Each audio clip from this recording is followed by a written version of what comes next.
Good morning. How you doing? Good morning, Rob. How are you doing? Good. Can you hear me okay? I can hear perfect. Okay. I'm gonna do a little test here. You can see the room kind of, right? If I do Yeah. that? Hey, Rob. All right. Who's a good whistler? All right, there we go. I want to get started in a minute. We have a few people that are still coming on their way, testing out our technology. Chopper, can you just I just want you to introduce yourself, and I want to make sure they can hear us on here when I do the intros in the morning. So just say who you are for somebody who doesn't know in Florida online here. Oh, Florida's in the house here. Russo team at Oakland, New Jersey, be next. Could you hear that? Yeah, Russo team, right? My guy just graduated high school, that's interning, getting his Jersey license, but he's gonna go to school at the University of Tampa. Do they have a reciprocal licensing They do in not. Jersey and Florida? Not sure what New York does. They do not. No, they do not. It's the Jersey license and just takes the New York test. New York's license will transfer over. I don't think so. It does. I mean, yeah. If you have your New York license, you just have to take the test. So we have New Jersey traffic here, so we're gonna get started in a couple of minutes. But yeah, it's live better. For which one, the First Avenue? I think so, yeah. Try it, live better.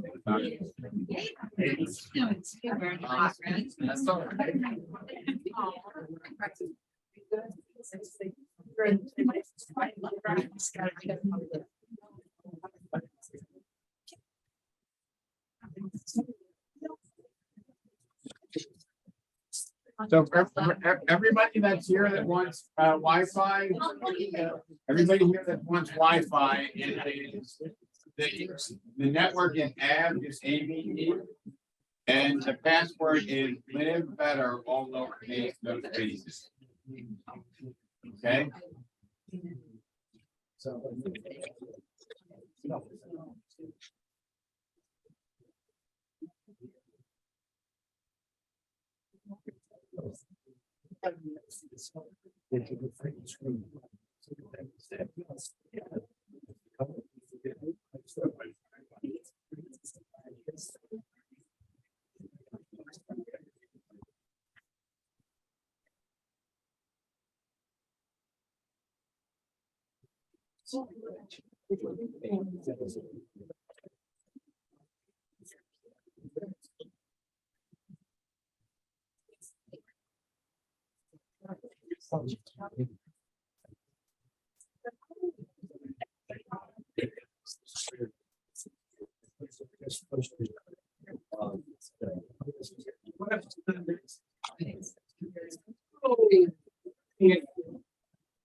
Okay.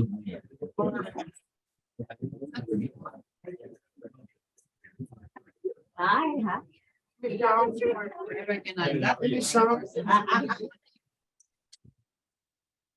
Yeah, okay. Where's the coffee? In the back. Food and beverages are in the back. Mr. Carney.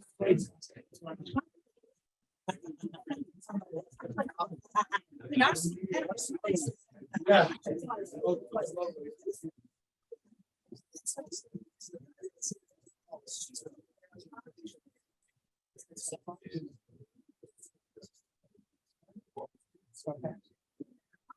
Let's get started.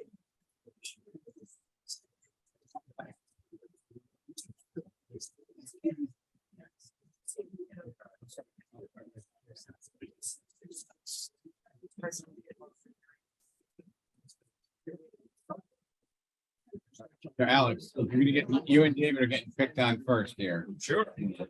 All right, so while we're waiting for everybody to come, I'd like to start today's event by introducing yourself to the group.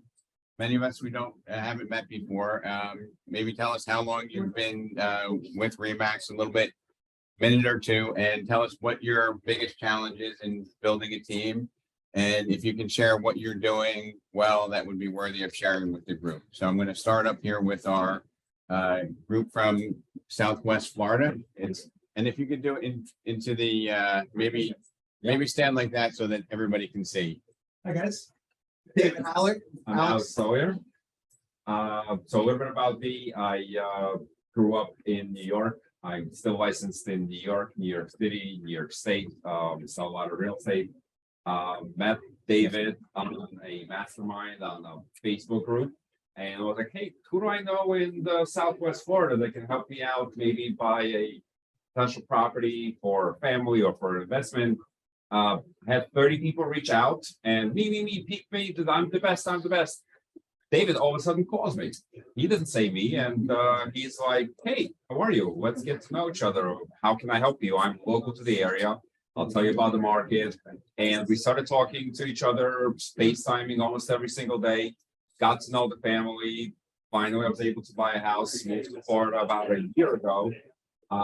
Joined the Howard Group team, and so we sell Southwest Florida mostly. We do obviously have offices on the East Coast.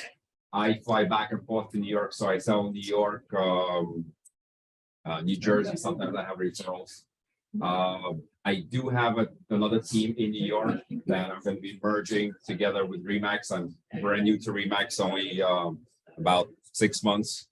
Love everything about it. It gives a lot of energy. I see a lot of success in the future. He just went to his first R4, so he fell in love. R4. So I've been going to Inman. We were talking with Rob yesterday. I've been going to Inman for 8 years as I've been a realtor. I've been going to Inman, and it's a different type of an event. You meet different type of people, and R4 had a lot of energy. And I didn't feel that it's like a dog-eat-dog world where everybody's against each other. It still felt very family-like. We are, very big in referrals from other regions. So we look forward to working with a lot of you. So, yeah, thank you. So Alex and I, we got along very well, and all of a sudden I said, I want to grow the Howard Group 2.0 together. And he said, absolutely. He has this amazing partner here in New York, but we're gonna, bring him over to Remax New York and bring the Howard Group to both markets. My background is in new development. I've sold 23 luxury developments in South Florida. I actually own a book brokerage in Dominican Republic as well. We were introduced to Rob by another broker, and I was at a Remax in East Boca, and I just fell in love with Rob and Fazia, and their vision aligned with us to expand the footprint of Remax Select in Sarasota. So we're doing it now, and a lot of our business comes from agents from all over the world, and looking forward to working with you guys. So, Thank you. And, All right, Pavla Gibson, this is Jennifer. I have been with Remax, I think it was 2 years. They called me, trying to prospect for me. You know that story, right? The guy from Weston, he calls me. I was in Charles Rottenberg for more like maybe 8 years. So I get his phone call. Would you like to get the leads without having to prospect? I'm like, well, tell me more. I like to prospect. So the guy's like, well, you need to join Remax. What's the split? If you are all about the split, because I'm getting 100%. He goes, if you are all about Remax is, if you are all about your 100%, Remax is not for you. Click.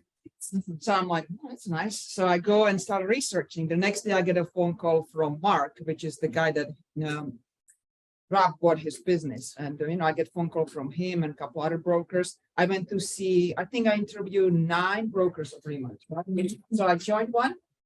And then I called this guy back from Weston. I'm like, no, Weston, Parkland, right? I called him back. By the way, thank you so much. Thanks to you, I joined Remax. What do you mean? Who are you? Well, you called me and then you told me about a commission split and then you hung up on me. So just little advice for next time, don't hang up on your prospects because you made me join, but just a different Remax. So I have been with Remax, as I mentioned, 2 years. I am so glad we got bought out by Rob, even though I was the beginning, you were so terrified. I was going to. how was Yeah, it? I thought Pablo was going You were like to, ready to give me a choke or I'm something. like, just, it's gonna be okay, just relax, it'll work out. I like them. I went to the initial meeting because she wasn't able to. How was it? And, RPF, right? yeah, so it's, we love the experience. But I'm I Jennifer put- Lyons. I came from the education. No, no, I'll field a tell them couple that of story. years, She and was. then- I'll tell them the story. You So- can tell the personalities, yeah. Yes, she was doing the curriculum coach in some Broward County. It doesn't matter. Right, right. So I'm like, why are you there? You should be so good for my players, because I really, have more patience for them, because I love my sellers. And it took me how long to get you in? Like 8 months? Because I needed to finish out my Yeah, contract. the contract. And after that, she joined, which is how long time ago you 2 joined? years, I think, Yeah, 3 years, so something she like has- that. We were She doing- does the buyers, I do the sellers. We're in South Florida. We speak all the common languages down there. And yeah, if you have anyone that needs anything, And about this- 5 more languages. this is my door knocking button. Thank you. Please don't be done. All right, since Pablo, you speak for the team, like, what's the biggest challenge to growing your team? The biggest challenge to grow my team, well, is that I'm not growing it. You got it. I'm not growing it actually, so. And we all know what she does great, which is prospecting, I'm a firsthand witness to that, so. And I need to teach you also how to prospect, and because Jennifer is so great, each time we go somewhere. She gets everybody's name, where are they from? I'm like, did you get their number? What do you say? Pablo's more direct than I am, so that's one of my challenges that I have to work on is more of the. Well, yeah, I mean, yeah, that's, I think everything that's my biggest challenge fits the team. Because I need that a little bit. Perfect. Don't know about that. but we'll see. So, Fozzie, if you're going to say, just a quick moment, I want to try to get through this quickly. Fozzie is our SVP and runs our whole Florida operation. And this is my team, they're all like this, and it's a lot of fun if you're going to come to Florida. I came in Florida just with better shoes. And hair. And hair. He has a good juice. Kathy? Guess I'm starting the New Jersey route Yeah. in Florida. I'm in Franklin, like New Jersey was one of the first offices that was opened up. When we first opened up, they didn't know what Remax was. They thought we were a cement company, Remix. And I used to have to go into appointments and sell them on Remax, which we had no market share at all. So I feel I was a part of helping us become #1. I have had a large team. I am down to a smaller team, so I am looking to grow it. And I love the idea of looking out at the industry, which is on your call on Monday. So looking forward to today. Fantastic, thank you. Scott, just, Also from South Florida. Hello, everybody. Born and raised South Florida, working with Remax 10 years. I started started on a team that fell apart, interestingly enough. And so learned what not to do from a early stage. And basically, team-wise now, I'm in my second round. I had a large team before COVID. It dwindled. And then it was just my wife and I for a little while. And now we started growing the team back. Biggest challenge I would say is finding people with work ethic that really want to put in the labor intensiveness that it takes to be successful. Those of us here who know what it takes, going to work, going to the office, making the calls, doing what it is. I can find people who say they want to make money and then they just don't want to do the job. So that's my biggest challenge. thank you.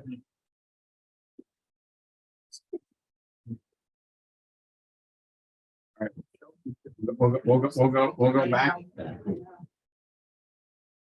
Just quickly, just introduce yourself so that people can, Hi, I'm Kenya, with the Paramus office. I'm rather new to Remax. I've only been here for about 6 months. So I'm learning and. how big is your team now? We are 3, Fantastic, and growing. yes, and growing. Thank you for coming. Next. Hey guys, Jay Matassa, Joseph, they call me Jay, it's my wife Francesca. We're very new to Remax. We just started about 2 months ago. So I'm licensed in both New York and New Jersey, and I'm also a mortgage lender in both states as well. So we started a team in 2 independent small brokerages several years ago. Kelly, our broker, invited us into Remax Central in Manalapan, New Jersey. We are now transitioning because we left a lot of our team members at our respective former brokerages. So now we're looking to utilize the Remax brand. We're liking what we see so far. We're having a really good, I guess, first couple months with the company. Couple weeks, really, yeah. And we're hoping to regrow our team here at Remax. So for those of you who don't know, we have Kelly Raggio is a thought leader, a excellent broker and a dear friend of mine. And I extended the invitation to her team from Manalapan to come here. And you know, hopefully we can have some abundant referrals and share some great ideas. Everything that you've talked about is on our roundtable discussion for today and our special guest who I'm going to introduce in a moment. We'll go to, thank you for sharing, Emily. I'm Emily. I've been with Remax about 4 years. I've also been a realtor for 4 years. I have a team of 3 at the moment looking to grow. I think my biggest challenge is just trying to find team members who not only say they're coachable, but actually are coachable and open to feedback. And I think I'm going to just add to that. One of the conversations we had is about, you know, protecting the culture of your team. And, you know, I really respected you from not, you know, operating from defense by keeping somebody who didn't fit. I just wanted to share that. Thank you. Hey everybody, I'm Mike Slafani. I'm with Remax Central Manalapan with Kelly. I run a team of 7. I started the team about just under 2 years ago now. I would say my biggest struggle is I feel like I'm able to show what to do, but it's just getting everybody to actually do. And I'm still trying to figure that out. So hopefully today. Fantastic. Matt Tully, also with Remax Central. Started a team about a year ago, had 4 other team members down to 3 total. Well, 2 besides myself. I've been in the business for about 4 years, so I'm looking to grow. My biggest issue with my team is finding people, like you said, as motivated as I am. You know, get them to come in, be accountable, you know, wake up in the morning and have that drive. You know, you can't teach work ethic in this business. You have to just be motivated and just wake up and do it. So that and utilizing the tools that I put forth. So Thank you for sharing. My name is George Pavlushkin and I'm with Kelly Raggio, Remax Central. Been with Remax about one of the first hired when Kelly bought the office. Had a team for about 5 years now. We were 45 deep. We're down to 15 right now, post-COVID. And biggest challenge is finding, like Tully said, keeping the same work ethic as we all have.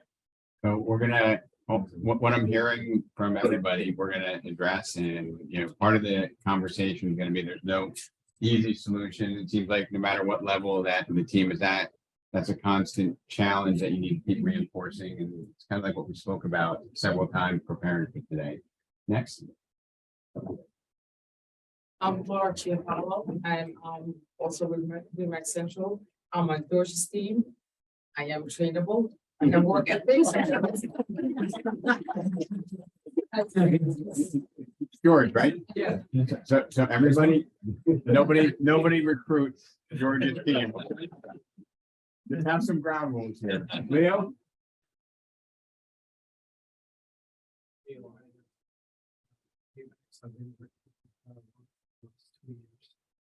We are located in Hudson County.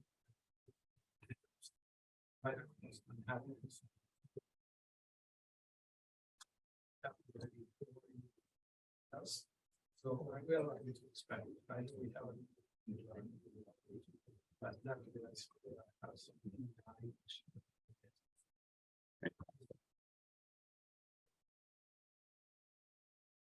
The Turner. I just want to say thank you, Rob. I've been with you for about 7 years. I got my license when I was a cop. Fire department, I just retired 2 years ago. I see this guy grow from when I first joined the 3 offices, like over 20 offices. So thanks. But I have, I'm licensed in New Jersey and Florida. And I have about 16 agents right now. Like everyone else, it's finding good people to, And you double down on your mail efforts and just give everybody a brief thing. Yeah, so I have 3 handwriting machines. I have a printer that I like. I have handwriting machines and I just mail out every so often. So it takes me about 4 week and a half to do 4,000 letters to send out. So That's one, it's one of the things that you're doing, and you got your $2 million closing yeah, program. I just got my highest one out of the handwriting machine. It was like $200 last week. Thanks for sharing, Carlos. So, Chopper and Patrick? Chopper and Patrick are from Oakland, New Jersey. There's 13 team members. 8 are licensed, 4 admin, and 1 is an intern. That's the one I was talking about before. Just graduated, getting the Jersey license, gonna get Florida. Culture's always been a big thing with us. You cannot teach work ethic. When I started, and I got legal in 2008, I didn't get into it until we closed down my factory in Union City. I was a furniture manufacturer in 2010. Had a partner, and as everybody knows, the only ship that doesn't float is a partnership. So then we created still a lot of stones until I got any prince or princesses. We have a 7-step interview process that seems to be working. But I'm gonna hand it over to Pat, because Pat, I met my buddy's fish store, and I always speak at our alma mater, Don Bosco Prep, of which we have 6 alumni on the team. So that is working for us, and we'll take you from there. Yeah, so everyone, I'm Patrick Varellis. We're out of the Oakland office, which is brand new to the company. I've been with Chopper now for over 6 years full-time, but I've had my license since 2015. We have been growing the team each and every year I've been with him. So I would say, one of our goals is to continue growing that, but mostly organically. We haven't really sought out people. A lot of people sort of come to us. And when they do come to us, we're starting to get better at figuring out, are they the right fit or not based on the first couple of interactions. But definitely looking to get out of this as far as like accountability goes. How do we keep the team members engaged, doing what they're supposed to be doing without being so overbearing? So, And both Leo and Patrick actually have their own team offices. They're very entrepreneurial. And Patrick, you forgot to mention that you do commercial, which is an avenue for additional revenue for everybody in this room. Maybe do a 30-second. Yeah, so I specialize actually mostly in commercial real estate. I'm actually training to get my CCIM right now, which is like the Masters of Commercial Real Estate. So definitely something to keep your mind open if you're looking to grow the revenue in your office. A lot of these deals can be bigger, even leases. A lot of people don't know this. You can get paid for renewal on a lease. There's a lot that goes into it. If anyone has questions on that, feel free to come. Some of those are pretty substantial, right? Absolutely. I've done leases bigger than houses I've sold. So I for those in Remax Select, I'll often send a little text, congratulations on your sale. I had sent a text out to one of our agents, congratulations on your sale. It was $11,000 check. I didn't look at it. It was actually a commercial referral that she didn't even realize she had. She's like, what sale? I'm like, oh, this one. So commercial is the gift that keeps on giving, and you just have that awareness. All right. Real quick, on the team, and you gotta be cognizant of this. We have six decades. And the team's up to, there's truly in the 60s, though, I know I look good. So it gets you a challenge as a cheerleader, how you speak to each.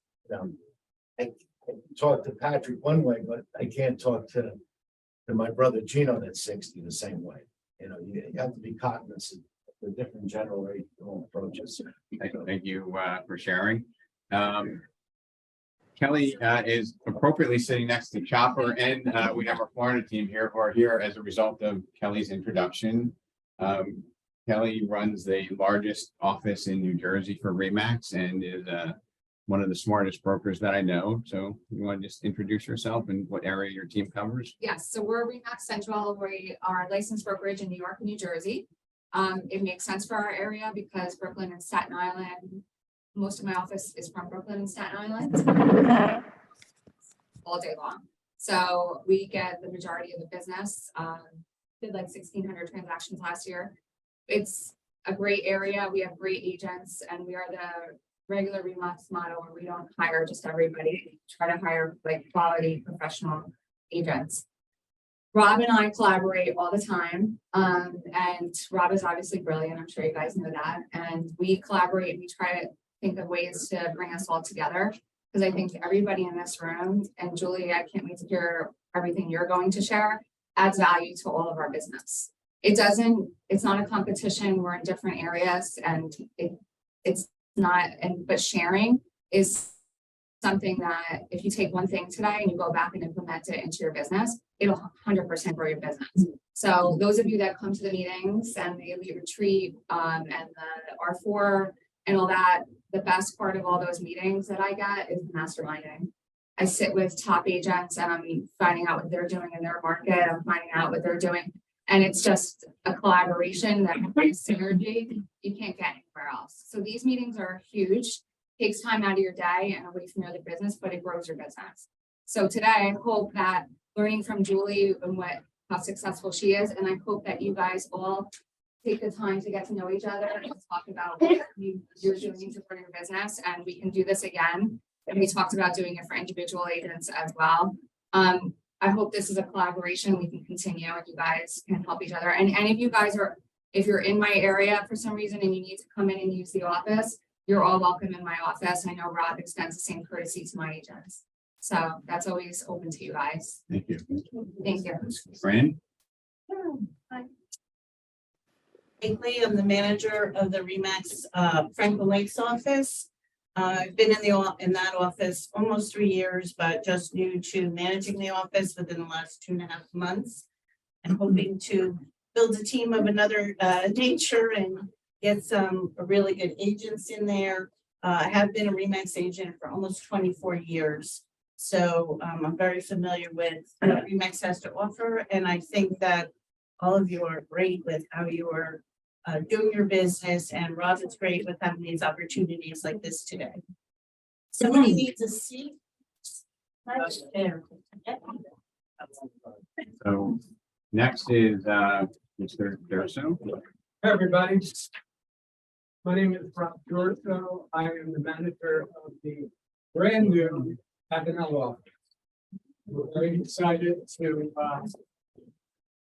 collaborate with Rob. 37-year veteran of real estate in Central Middlesex County and a 6-month veteran of Remax. So I want to thank Rob publicly for saving me, giving me a bright future. I'm really excited about where we're going with this new venture. My biggest challenge is being too selective. Having managed an office for a very long time, I'm very cognizant of drama and things of that nature, and I just don't want to infect what is starting out as a really great collaboration. I don't want to infect it with the wrong, so maybe I'm being a little too connected. So that's my biggest challenge, being really selective. So. And I wanted to share, Rob comes to us through his partner and team member, Bobby Golden. And Bobby had a lot of respect for Rob, and then Rob wants to open his own office. And I said, well, you know what, I'll share with him. I've made so many mistakes. Invite him in, I'll give him some advice so that he can open his office and maybe make a few less mistakes. And the conversation just went magically. And I never imagined that he would leave his company from 37 years and change his dream of being an independent to being a partner with Bobby Golden and part of Remax Select. So never assume anything. I didn't have when you came in, I just wanted to share with you, and it just went in a different direction. So And thank I you. appreciate it. He was very open, without the prospect of what he was going to gain, and that's obviously the main ingredient. So thank you. Thank you. David and Trudy. David Hayes. Obviously, I'm very selective. David joined my team, our team, just over a year ago. Work ethic is great. We've got the training down, 26 years and counting. Get trained every breakfast. And that's it. We're interested in growing the team. Yeah. I've been with Remax about 5 years. Came from Coal Bank and then Wycombe. So I've been in real estate for quite a while. Dave's been with us for just over a year. It's been amazing to see your growth, Trudy, and then David was Rookie of the Year for all of Remax in New Jersey, so you hired well.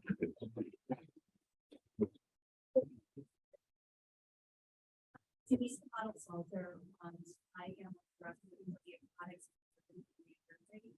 and that's covering our insurance and our home warranty and title, and I work with our mortgage guys. And I've been in the industry for probably over 20+ years. And if anyone needs any help with anything at all in the affiliate arena, please give me a call. Happy to help.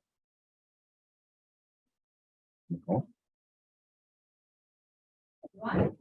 So, yeah, I'm one of Rob's originals from, let's see, 98, I started here. So got my license in 2002. Been doing it for 20 years, had a team for 6. I was in the automotive industry for a little while, business development management, took on my skills, wanted to have a team here. Kind of been up and down through the years with how many people have been on the team, and looking to just get out there and grow, got my broker's license and just go to the next level. Thank you. My name is Olga Sierros. I joined Remax Select about 2 years ago. I'm proud to say I'm on the Peggy Meister's roster and Rockaway, which is fabulous.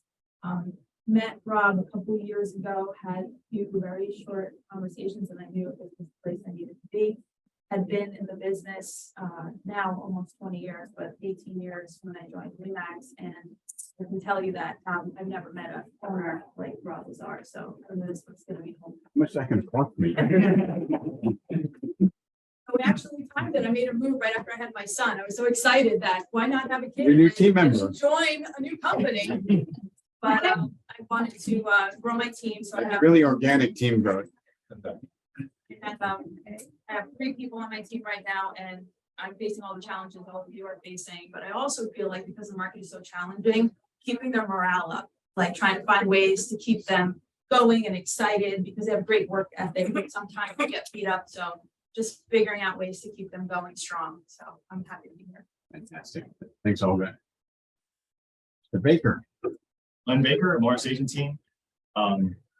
Hit real estate about 4 years ago. 1996, I was told I should be in real estate by a numerologist in India. And it took me 21 years to figure out who was right. I have a team of 12. 3 of them are family members, which is pretty awesome to get to work with. And growing pretty rapidly, about 300% up this year, quarter on quarter. And the goal, the big challenge for me is I haven't recruited anyone onto the team yet. They've all come. I know if I want to hit pinnacle this year, I've got to get them in. So recruiting is #1 front center. Thank you, Glenn. Almost everybody knows you, Deb, but introduce yourself. Meister. I've worked with Bob for 21 or so years, and general manager in New Jersey. Fozzie and I share Rob back and forth. I sent him to Fozzie. And she sends him back. Not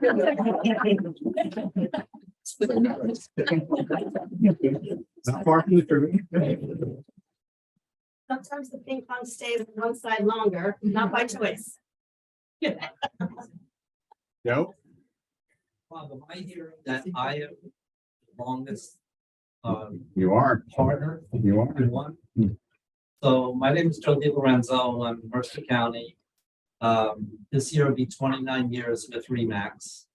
It's actually my second career. I was an IBMer and I took an early retirement a long time ago. So don't ask me how old I am, but I started with a new Remax office, and then I moved over to a Remax office at Rob owned. And then I got the bug to open my own office. And to tell you the kind of guy Rob has always been, I went to Rob and I said, listen, I'd like to open my own franchise. And he said, you know, if anybody could do it, you deserve it. Another broker would have told you, don't ever come in the office, stay away, get out. And he believed me that I wouldn't try to recruit anybody and I would just be ethical, and that's how it goes. So I've owned my own office for 17 years, and this past year, Rob actually purchased my franchise, and so I scaled back a little bit. I had a team of 15, I'm down to 3. Right now, I'm enjoying a little bit of downtime. We all go through the cycles. It took me 15 years to say I'm not scared. When I first started, every year it would get slow. We go through the churn. And so I just know that this lull right now is only going to last a little bit.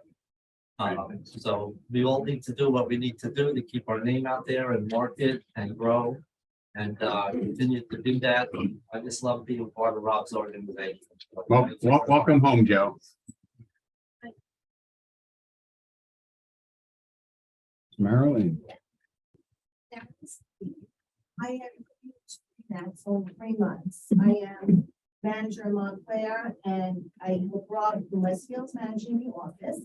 I'm not new to management. I've been in real estate for 23 years. I was team leader in New York, manager out here in Jersey for a lot of years. And I'm just learning everything about RE/MAX. I thought I was done with the management part and I was just going to stay in sales. And then I kept hearing from Deb, who was persistent. She called me quite a few times and I took her call. And when I met Deb and then when I met Rob, I knew it was a really good fit. And I'm very happy to be with this team of people. I'm looking forward to meeting you. And you'll see me a lot in Alfred. Paul? Hi, I'm Paul Sarah. I went to RE/MAX for a few years in Clark. For that, I joined Rob's office in Westfield with a team. A few years later, I was offered to go out and do a startup. Tried that out. In Keller Williams for 2 years. So my contract was over there. I didn't reach out to Rob. Not always are we in my back with Rob. We have an office in Newark very soon. Welcome home again. Welcome back.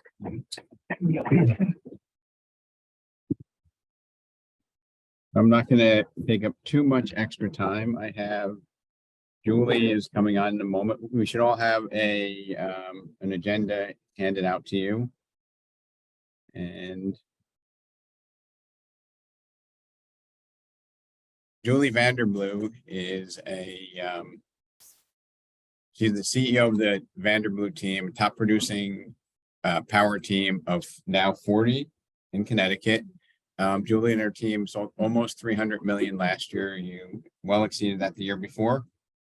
Yes. And during her career, well over $1 billion in sales. She's recognized in the top 1% of the nation by Real Trends, top 5 by Real Estate RIS Media, top 100 influencers, NYRE. We actually met speaking on a panel at Inman. She's participated in numerous industry books, including Leveraging Your Links, Marketing Luxury Real Estate, Power Teams, Creating Real Estate Connections. And you've been recognized with the Women's Council of Realtors President's Award and the Hobie Award for Marketing. Without further ado, here is Julie Vanderblue from our friend from Connecticut, who's going to moderate and host our mastermind or our roundtable.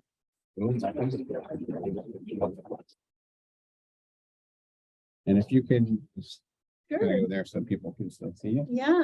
Hi, everybody. I'm happy to be here. Thank you, Rob, so much for inviting me today. I'm honored. I honestly was picturing more of like a round table, just all of us sitting here. So although I have a presentation that I sent to Rob, I don't know if we'll use it. So I had something in mind as far as navigating through this. I've been doing this 25 years. My background was marketing. I graduated in marketing and traveled kind of had the wanderlust, didn't know what I wanted to do. And to be honest, real estate was not even remotely on the list. I saw it as a greed infested industry, really cutthroat, so far away from the person that I was. I'm more of an artist. My nickname was the Barefoot Realtor for a long time, and just very different than how I pictured real estate. My husband's a builder, and so I was really unimpressed with the marketing that they were doing for him. And I said, I'm just going to get my license and sell his properties. And did an open house. And I had all the brochures, and I had a much more marketing strategic approach, very more approachable at open houses. I have a strategy behind that. We all do. But within a year, I was the number one agent in I said, because people were coming to me saying, can you do this for me? This was so long ago when people just had the MLS sheet on the table. There wasn't brochures, there wasn't anything. So I kind of was a trendsetter in one of the first teams in Connecticut.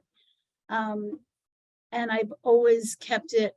I think the differentiator was the authenticity and the making it about the people, and changing the industry to making it more consumer centric than broker centric, or agent centric, which, people chase the money. I've heard so many good things already today that I'm like, this is the right group of people. And Rob, he knows I believe in this book called The Go-Giver, and he lives it. And that story about patting you on the back and giving him the advice about starting a company, and then being genuine and not disingenuously trying to bring you into him. It's about helping other people get to their goals. And he lives it. And it's an honor and a privilege to be invited to be with you guys today.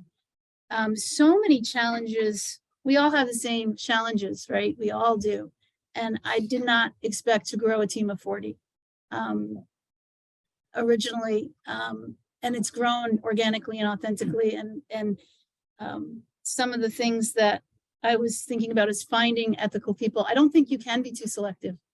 You can kind of get out of your own way, and diversity is great. And nobody, I remember somebody saying they want to create all these mini-me's. That's the last thing you want, is the mini-me's. You want people that bring the value that you don't, and you want to give them the credit. One of the reasons I left Ravis, which was it still has the most market share. And the offer they gave me to come back was obscene. And I wasn't, I just told the story that I felt like I was shaking old man Potter's hand. And actually it's not about Bill Ravis, but it was more like the why behind what we're doing wasn't at all in sync with what I see. But the mini-me's of creating your team based on what you see, I think is what pigeonholes people. And to get the people that really will bring value to your team is to talk about their why and what they're interested in and how they can contribute. Because I think people get inspired when they feel they're contributing. Like, we don't try to teach work ethic, and you can't. I heard that a couple times. We inspire work ethic.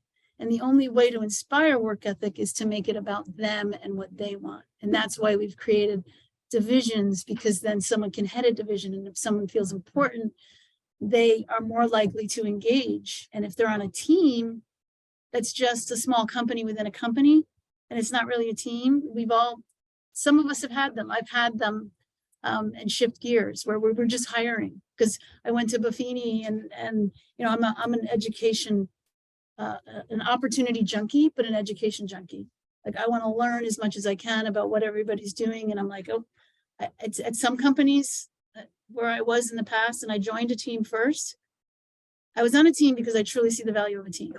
This was when teams weren't, that was my first baby. I have 3 now, big ones, but I wanted to join a team, and I learned really what not to do. It was competitive. It was cutthroat.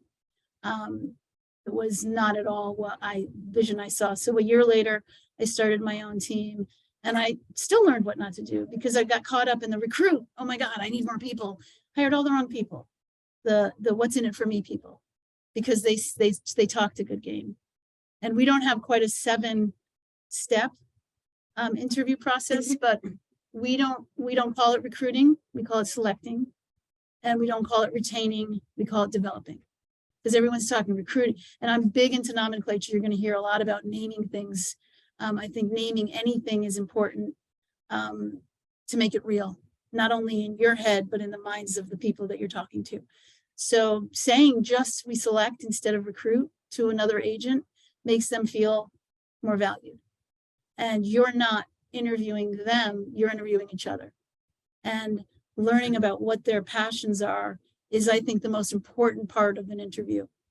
And we don't even talk commission split until pretty much they're already signing.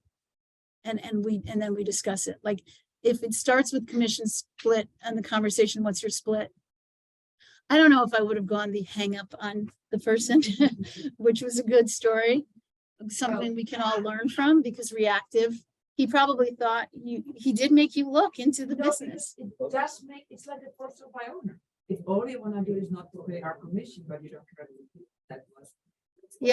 Yeah, he learned, I'm sure, a valuable lesson. And every mistake we make is a lesson, right? So, and another mistake he made, he assumed that I don't like prospect. Yeah. It's like, don't you want this? Instead of asking, what is it that you don't like? And if I That's- say prospecting, that's 9 out of 10. Then you feed on the need and then get others.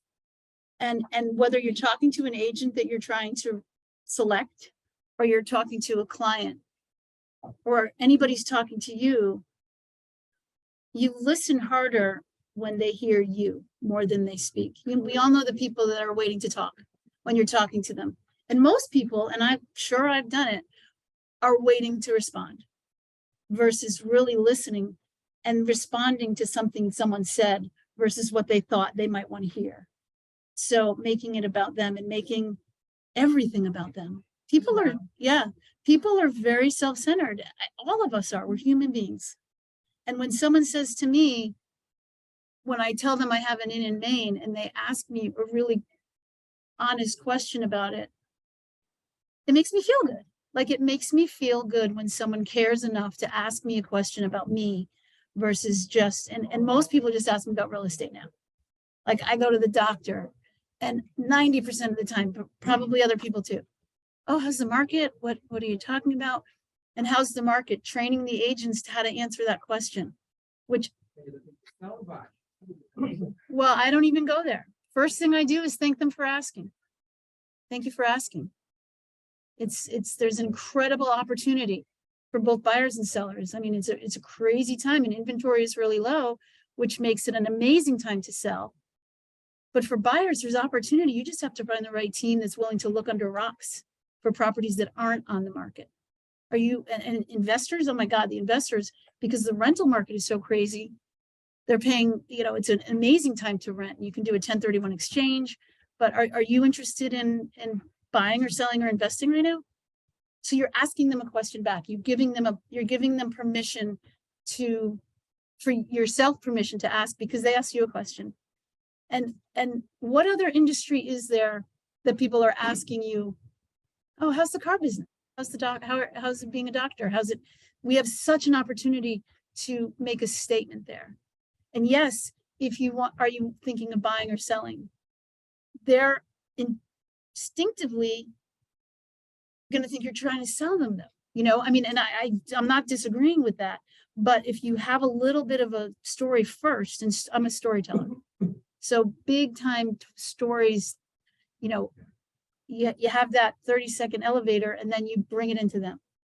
Are you looking for an investment or are you thinking of selling? You can get a lot and then let them talk. Yes, absolutely. So EOS and I can get it on there. Really? That would be great. Just because I have my coach, my EOS is called Entrepreneurial Operating System. It is, and I recommend the book Rocket Fuel and the book Traction. And both will fire you or not. Yep. I have a whole list of books that I love. We have a library in my office, and the agents have to write their name in the book when they read it. And then I'll do random awards, like, all right, who read the most books? So it inspires them to read more, and then they talk about it. So you have to have a reason to do anything. So, so EOS, and I'm going to introduce you to this guy. It has been a game changer in my business. Absolute game changer. Accountability. The 10-year goal. You start with a 10-year goal, 5-year goal. They're not gonna be able to hear you on the, if you could come over here, I'm sorry. Let's see if I know how to use this. I don't have my fearless. I guess you can just hit that. I guess button. It that, might not yeah. be there. It won't be as big. It's not in presentation mode, but that's okay. Whoops. So, it's Double click on it.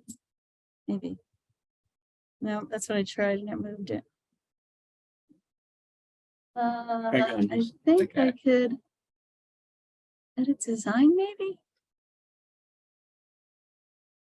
Nope. Let me go back. Oh, how do I go back now? Yeah, Close button. exactly. Oh, I can sign into Google, I guess. Should I try that or just do it I this just way? feel like I'll that. do it this, because this is just for me to give. Now, I gotta share the screen too. I'm sorry for the people I online. think if you are signed into Canva, you can do the presentation from. Yeah, I could try to sign in real quick. I'll just sign in. It'll take me 2 seconds. Let's see if it works. So I have been with EOS for about, has anybody heard of EOS? Are you doing it? Oh, are you a rocket fuel or trash?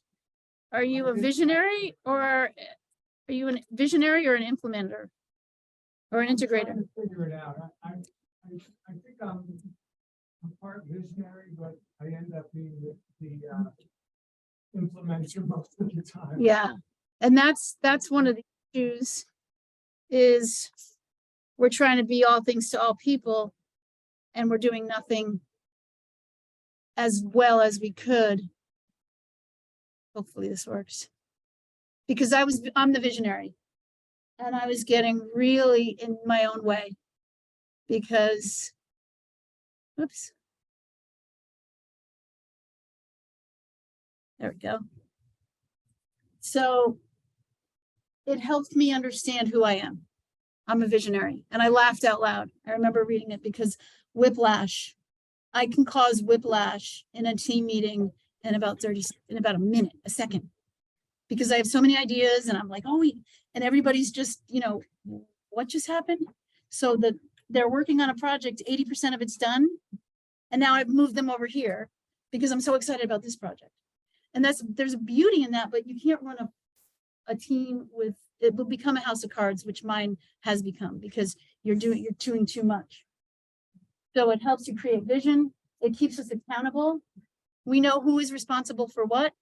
And I disagreed until I agreed that two people cannot be accountable for the same thing. You have to have one person who's accountable for everything. And the flow chart and the accountability chart was a game changer. So if you get nothing out of this, I'll introduce you to Rick, who I'm going to do.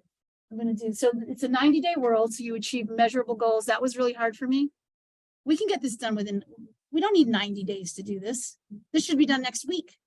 And we got so much more accomplished. Extensive resources, creating a synergistic culture. Our team has changed so much. And I think, Rick, I don't even know if we're going to listen to the same thing. Hi, everybody. My name is Rick Fawcett, and I am CEO.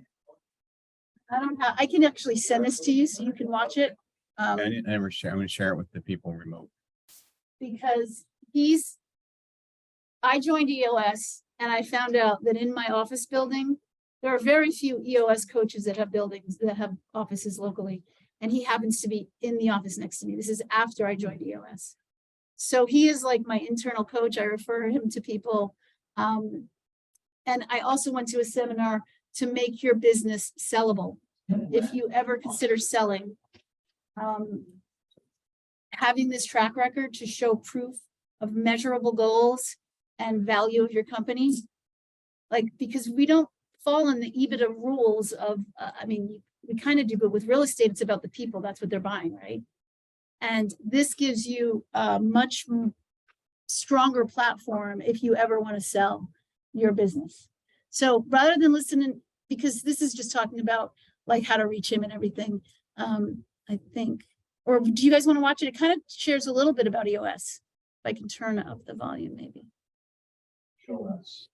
I just want to say thank you. So has anybody else heard of EOS? Just one person? 100% aligned on where the business is going and how it's going to get there.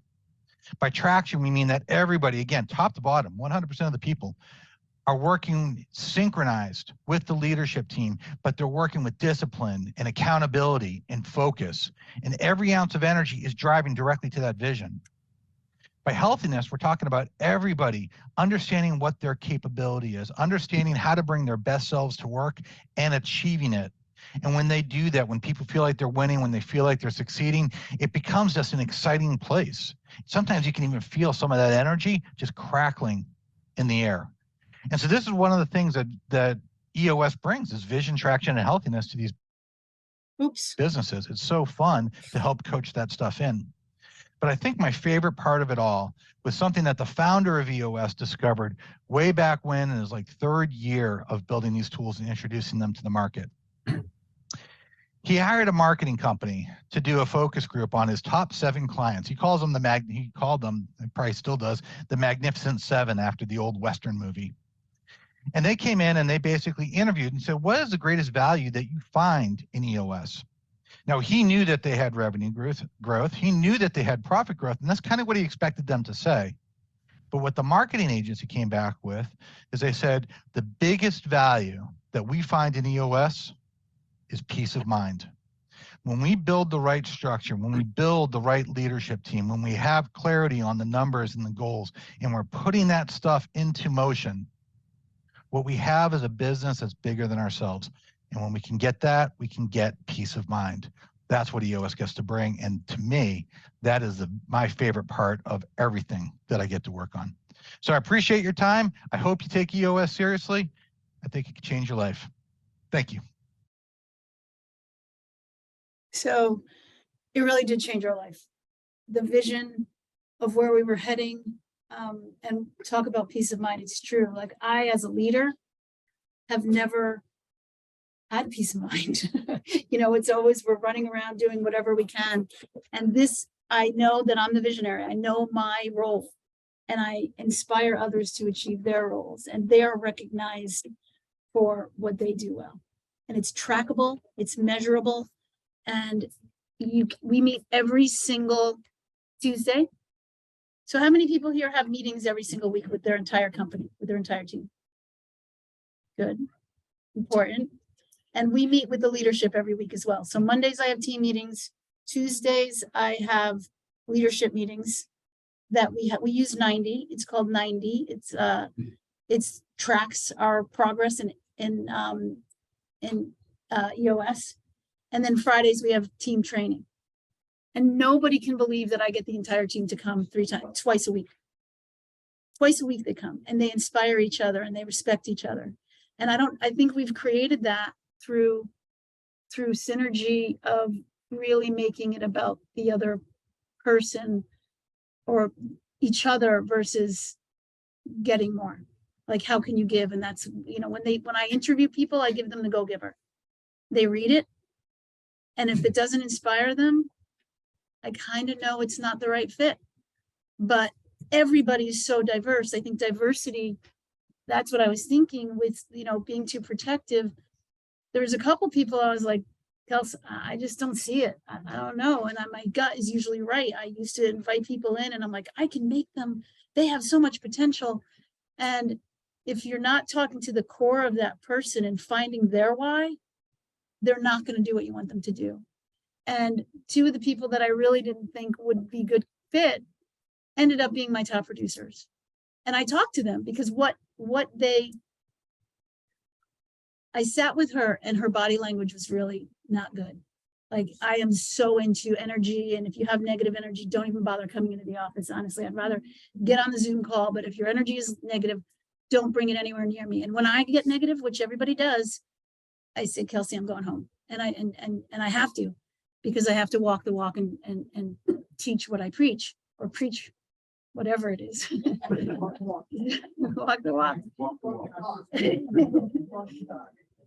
But I talked to her about it, and I got out of my own fear, and I said, listen, I love you, but your energy that you bring into this office, if someone says something you don't agree with and you roll your eyes, it impacts everybody. So and she was shocked. She wasn't even aware of it. And she changed dramatically. And it's giving them space, it's being vulnerable. And I didn't go, you do this. I would become vulnerable first. Does anybody listen to Brene Brown? Vulnerability? Oh, one of my favorites too. And men and women alike, vulnerability is the sexiest thing out there for everybody.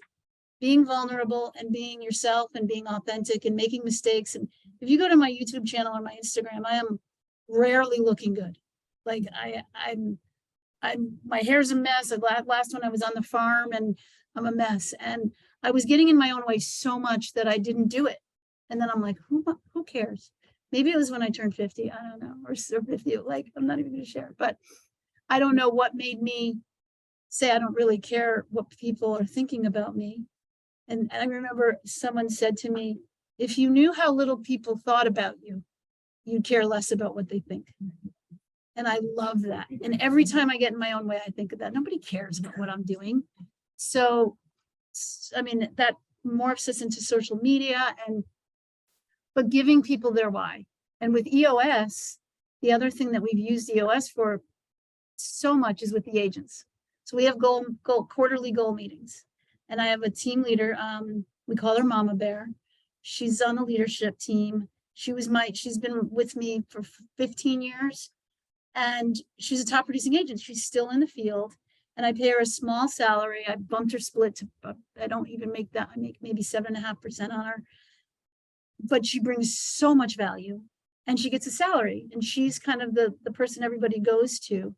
And she meets with the agents quarterly, and I go in and talk to them. But they don't even want me there for most of it, because I'm just like, well, giving them ideas, or like, Julie, you're the idea person, but we're keeping the structure. So come in, and we use the EOS platform. And I brought a bunch of them, and I'll leave them with Rob. And it's just a goal sheet, and they have to fill it out, and they have to. And I've always had them filling out goal sheets. For some reason, the EOS goal sheet works for them. And we talk about their why, and we create divisions around what people want. Like if you're talking to an agent at their goal sheet, or you're interviewing them, and one person is just really into animals, and we started Pet Project. And I'm not crazy about that name, actually. Your team, what's the structure from staff? And it seems like you have agents that have specific responsibilities other than just, disappearing, showing up for your meetings and selling real estate. So we could start with staffing. Sure. We have 7 on the leadership team, including me. And I have a transaction coordinator who does all the financials and the billing and the transactions. I have a director of marketing who does all of our marketing. I usually have an intern or 2 that supports the local schools. And one of my best employees was an intern to begin with. We have Mama Bear, who is the kind of the manager of the agents, keep them from coming to me. We have the integrator who keeps an eye on me and does everything. And then we have a operations, kind of a management of the office. And then I have 30, I don't even know. I think we have 34 teammates now, 37. We just hired 3 new agents. And I don't even keep track of the numbers, because like, that's the one thing with goals. Did anybody read The Infinite Game by Simon Sinek? It's another one. The Infinite Game by Simon Sinek is an awesome book about, there is like, if you create a goal of, I want 40 agents, like I would say by such and such a time, you just don't want a goal to be a ceiling. And you're always looking at where you're growing and you're always going to hit a crossroads. So then I have the 34 agents, but we believe in one of the things that so everything I do, or if I grow, if I don't have a purpose behind it, then it's just about making more money. So what was the purpose of growing a team originally? Why did I want to do it? What was broken? And the industry was even more broken than it is now back then. But a lot of the people that I were meeting were moving from an area into an area close by. They just didn't like that town because their realtor never educated them on that town. And the realtor wasn't from that town and didn't know. And there's something great about saying, yeah, I'll go anywhere. But is that really the right thing to do for the client? So we have geographic specialists in all of Connecticut, because if you refer me a client, I want it to be about the client, not about us. Like, it's great that we're both making money, and I'm going to be one of the towns that you feed to. When you said it, I'm like, Kelly, we'll feed our office as well as the New Jersey offices, because we're a feeder town from Staten Island, Brooklyn. So we created the urban to suburban division because I had 3 agents who were from New York and had experienced the process. So there was a need for the agents coming from New York, didn't know where they were going, were looking at towns they didn't know, or coming from relocation, and ended up, they had 3 weeks to find a house, and they ended up with a broker in Westport, and they ended up in Westport and they hated it. So a lot of concepts here. We're gonna put this on the drive and material that we talked about, like the divisions. So you don't have to go crazy worrying about what the different divisions are. And just when you were saying about like what our team looks like, right, everybody has a division. You have to like within 6 months, you have to choose a division you want to be a part of or run or open. How much you pay to the numbers? So you have a staff of 6 or 7 people. Yeah. If the market slows down a little bit, are you worried about that? Do you look at your margin? You seem like a very go-giving, emotional person. Do you have a time when you put the glasses down and study the math and make hard changes? I do. I definitely do. And I'm careful with it because this is where people might think I'm cuckoo, but like, I believe in manifesting and I believe in positive thinking. So if I'm focusing, It works. yeah, well, some people are like, okay, you got to run a business though, but I believe that if I'm focusing on the negative, that's the where I'm heading. So if I look at it and I look at I can't remember where I heard this, but the most people became most successful during downtime when there is opportunity for growth. So anytime there's a down market, and I'm a strategist. Before I got into this, I was in marketing and advertising, and I worked for Gannett, and I moved from, they made me part of the strategic marketing for smaller businesses, because I love to sit down and say, okay, what's broken, or not even broken, you don't start there, but what's working, where do you go from here? What do we have to fix? And how do we get there? And instead of like blowing your whole budget on the full page ad they want you to buy, absolutely not. We got to spread it out. So strategy's always been my thing. But maybe 4 years, like from before COVID, were you 6 people? Did you grow that group? Did you shrink the group? Was it by attrition?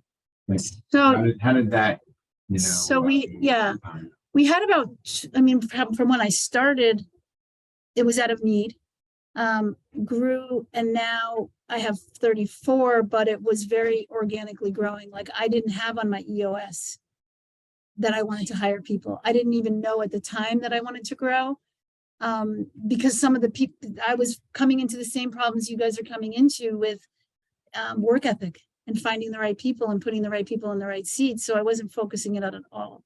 But after living it, I know that none of us is as smart as all of us, and as long as I can bring somebody to the team that feels that they're valued and brings value, then I feel it can be a success.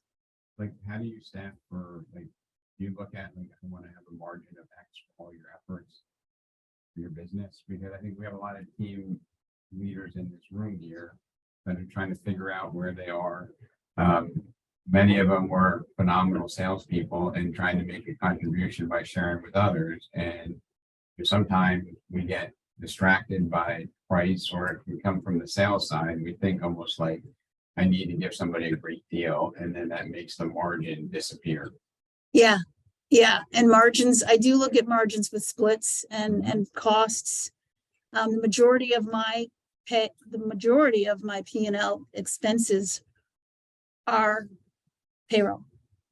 I pay about $500,000 in payroll or so now, I think. And I don't even, I'm financially insecure, so I don't even like to look at it. I just, and I'm not a good leader. Like, I can learn from you. I've learned so much already from Rob and just being in the car today. What I lack is the financial, like what you're saying, do I do it? But I have Kelsey. I found someone better than me who's keeping an eye on me. You want to find people better than you are. And I even said that in my video. If you go to my website, on my video, I found people better than I am. Does anybody know Alan Dalton? Yeah, he almost beat me up when I said that. Nobody's better than you, Julie. You can't put that in there. I'm like, yeah, they are. And if you're looking for a team, think about what your needs are and how you can help develop them to feel valued. And I'll say that over and over again. If you make someone feel valued, they will be more ethical at work. They will be more passionate. They will feel heard, and they're going to try harder. Whereas if you're like, oh, well, how are your numbers? They're just, it's like parenting almost. And it's not, okay, no punishment, only reward, because if you give, look what's happening to our youth today with rewarding everybody for everything. I'm not saying do that. I'm saying find their passion and make them feel, give them credit. So how many people in this room sell still? So I still sell, but selling is an in the field training opportunity for me. So I bring it, haven't for years been on a property by myself or even with a buyer. I don't work with buyers as much, but I still take them because I have splits. I have to, if I want to make the money that I want to make, I have to sell stuff. And I don't, not everybody does. Not everybody wants to sell. But if you're not, and I don't really do the work. So new agent, I got $1 million property. They're new, they're green. And what would you say is the number one ingredient for a successful sales rep of your agents? What would you say is the number one ingredient for them to be successful? It's no right answer. We all have different answers. Customer service. Customer service. I heard confidence, persistence, relationships, knowledge, and follow-up. And all really, really, really, how could you choose one over the other? But if they don't have confidence, they're not going to put themselves out there. And the way that I build confidence is I bring them on the presentation with me. It's as if that they're own. They get a percentage of the deal. They get their face on it. They get their name on it. They feel like they own it. They learn from me because you can't teach what we do if we're good, right? You can't teach that. There's no way. I mean, and I don't have a listing presentation. Not really, because my listing presentation is what you want. I was asked at the Real Estate Expo, tell us about the trends. And I'm like, I don't really focus on them because the trend is really what my client needs and wants. And same with my listing presentation. So they're going to hear something different every time they go out with me. They're going to realize this isn't rocket science. This is humanistic conversation behavior. Don't try to prove yourself, make it about them. And they see me actually doing it. So I'm walking the walk. And then they get the confidence, they get their face on the brochure, they get to use it, and they'll walk around. Oh, that's my listing. And there was a time I was even sharing around, like, well, wait a minute, it's my listing. I want to ask permission to Interrupt me. We spoke a lot about preparing for today. And I just want you to be completely candid. And we talked about when you bring somebody green on a listing appointment or you haven't worked with the top agent. I mean, in reality, they should be paying for that experience, not worrying about what kind of a split they're getting when they learn that. And did you say that sometimes you give them as little as 10% because they're learning and you're investing your time in it? Yeah, I've given 10, mostly 25. So that's a big paradigm shift from the way a lot of us look at that. We're like, we want to attract people by compensation, but in reality, as a team leader, and I look or our group from an outfit have the same experience. When you bring somebody in, you're investing in them and then you're paying them. So maybe the paradigm needs to be changed to some extent, maybe 10 is a little bit too little. But the message has to be, this is a tremendous learning experience. I mean, Yeah. the things that transactions rarely, go like a straight line to the finish, right? You always have some hiccups and you talked about confidence. I think you have confidence because you've seen it and you know how to overcome it. You know how to manage expectations, you know how to manage emotions. And for you to make that investment in somebody on your team, I think it's gonna, build more loyalty, and they're gonna be like, it's not about me getting paid the most on this transaction. It's about me becoming the best agent I can be. So Yeah. I'm gonna interrupt you if you don't mind. Yeah, please do. So I think there has to also be a difference between when you bring the deal to the agent and you're bringing them with you versus maybe something that the agent either prospected or fell in their lap that then you're going to support them on. And so the split, I'm sure, or the compensation for that agent is going to be dependent on whether or not they're given an opportunity or they're bringing you on their opportunity. Absolutely perfect point. If someone brings it to me and I say to them when they're sitting down, listen, your database right now, your people, your whoever you meet, and the fact that you've joined a team, you're going to leverage the team because nobody wants you to talk about yourself. Talk about, we just joined the team that sells more homes in Fairfield County. I'm so excited about it. And we have our whole thing. If they bring someone to me, it's free. They get their full split. I always go on a presentation with them. If, I don't force them, but the first 3 usually I'll go on. And that's what I love anyway. Like I love going out there and learning about what someone wants and do the presentation. And then we have checklists beyond checklists of things you have to do, because if we promise them something, we have to follow through. And that's one of the things that, the accountability chart helps, because I know what's in my head and people don't love checklists. And especially seasoned agents, when you're recruiting seasoned agents, checklists are hard because they think they know everything and I got it. And I'm like, but if you want to be on the team, we have this kind of follow through. So a really good point. The only time that we call it paid education. So during the paid education part, they get a percentage of what I bring in. And I'm really selective on, so if I hire a new agent and I'm like, what are your passions? What do you really like? What do you do? And we're very, very divisional, geographic. Specialization, right? Like geographic specialists in towns, but then there's areas, right? Because new agent's not going to mail to all of Fairfield, but Lake Hills, in my opinion, is an awesome area that needs to be promoted. Do you like that area? Oh yeah, I love that area, or whatever they want. I specifically go for a listing presentation there. It gives me motivation to get a listing there, and I'll call and say, we're going to focus on Lake Hills. And, you're so, there's so much value there that people don't understand. And with the so I'll get a listing presentation. I'll bring them on and help them get started. And now they have homework. And on our rocks, they have rocks they have to do. Well, you gotta do a mailer, you've got to do an event or whatever it is to really make them own that. Because how many people have said, oh yeah, I'm gonna be this specialist, or they say they're a waterfront specialist. How many agents say they're a waterfront specialist? And then you get to the house and they don't know what FEMA compliance means. It's like, really? And that's a hackneyed phrase of specialist. So we use division more than specialist, but we use the word specialist when we're talking about them, but everybody's a specialist. So Bill, if you step out of your role as a team leader and you were to look through the lens of a team member, do you think they really understand all that is involved in putting on the production of doing $300 million in the expense? Or do you think they just look at it and say, I want to hire split? It's a good point. I think, well, I don't know if you create the synergy. If I'm proud of one thing, I'm proud of the synergy that we have in our team. We would take a bullet.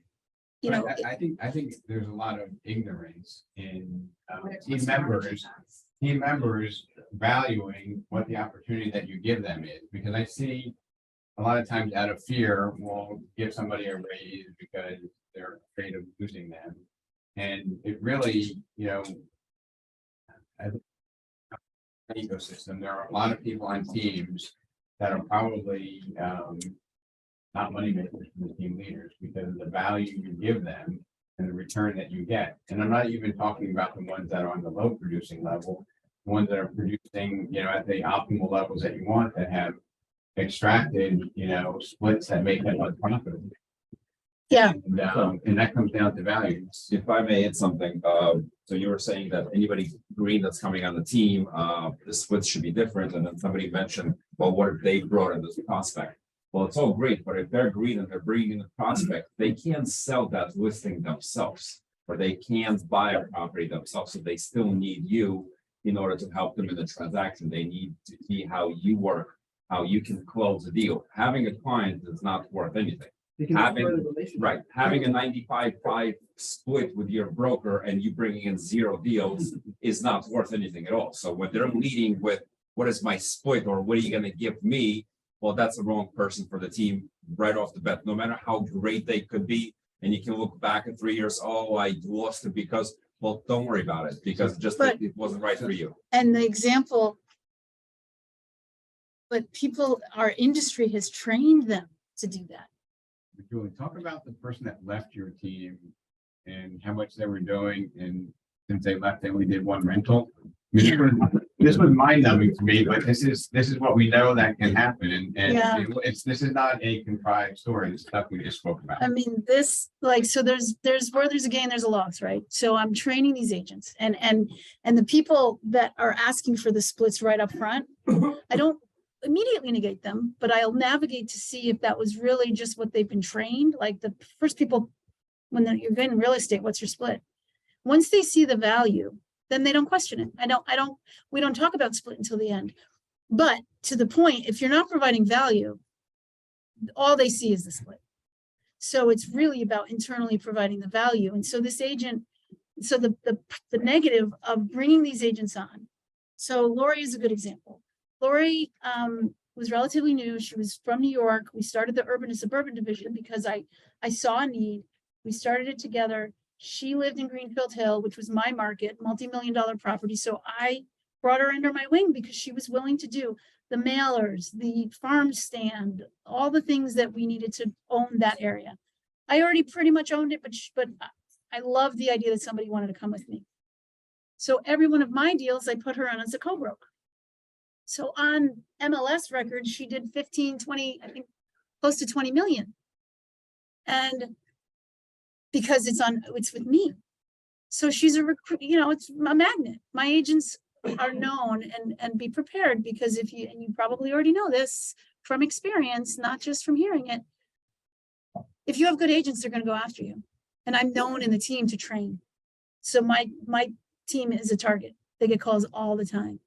And they laugh about it because, and I've lost. So they went to Lori and said, okay, Lori, oh my God, we're going to sign a big sign-on bonus.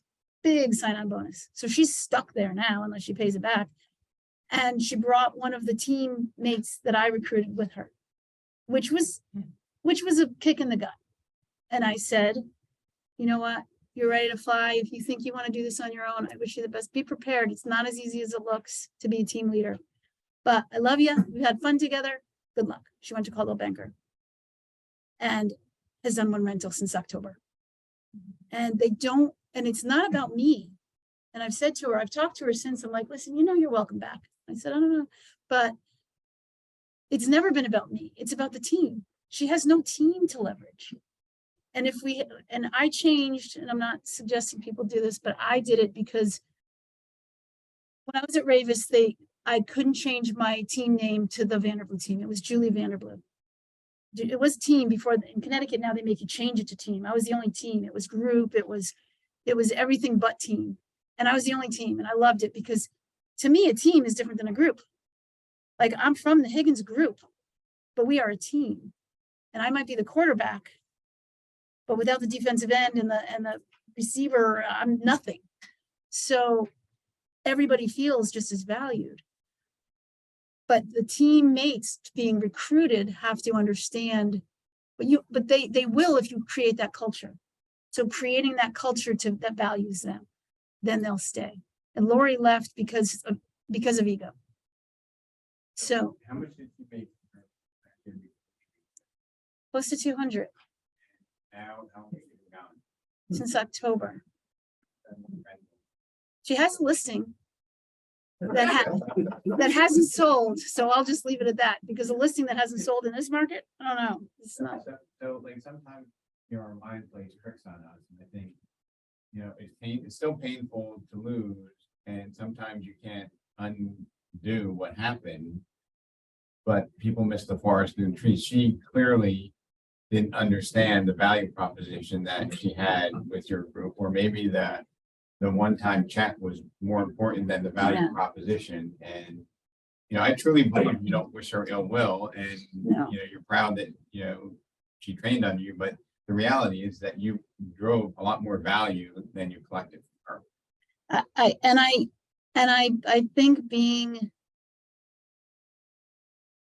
is a really, really important part of growing a team, and not taking credit even when credit is due, and giving other people the credit to boost them up is a really, really important part of creating a synergistic team. And I'm still talking about do we want awards? Because when I was at Ravis, I get up every single month and get that top producer award, and it certainly did not lead to camaraderie.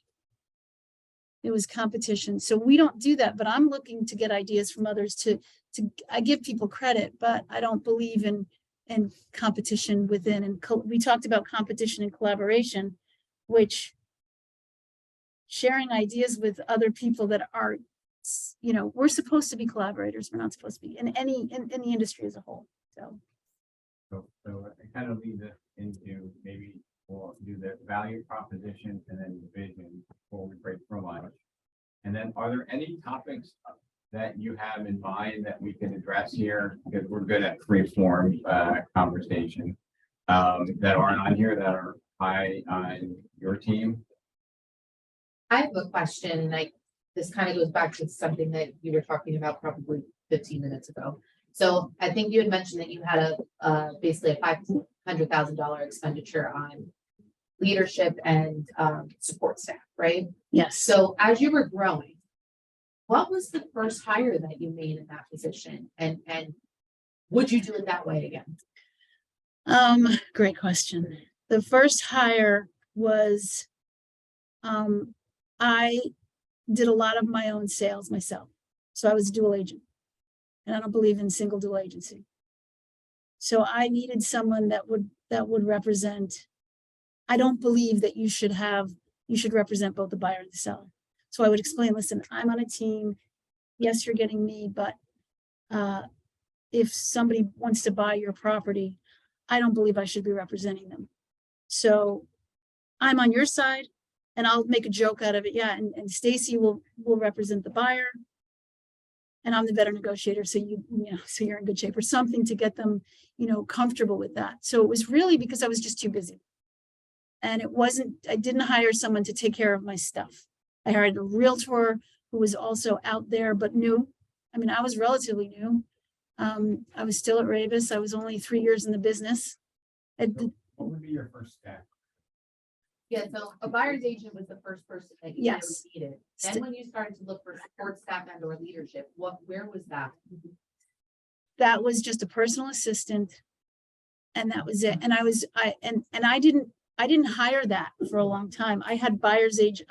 I don't call it buyers and sellers agent. I mean, some of our team focus on buyers.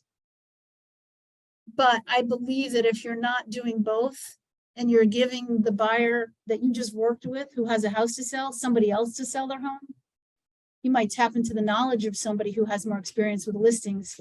But that's gonna tear people apart who start the team, and if they're only, I don't know if you guys have buyers and sellers agents. Some people do, like you're only allowed to do buyers. And if it's a listing, it comes to me.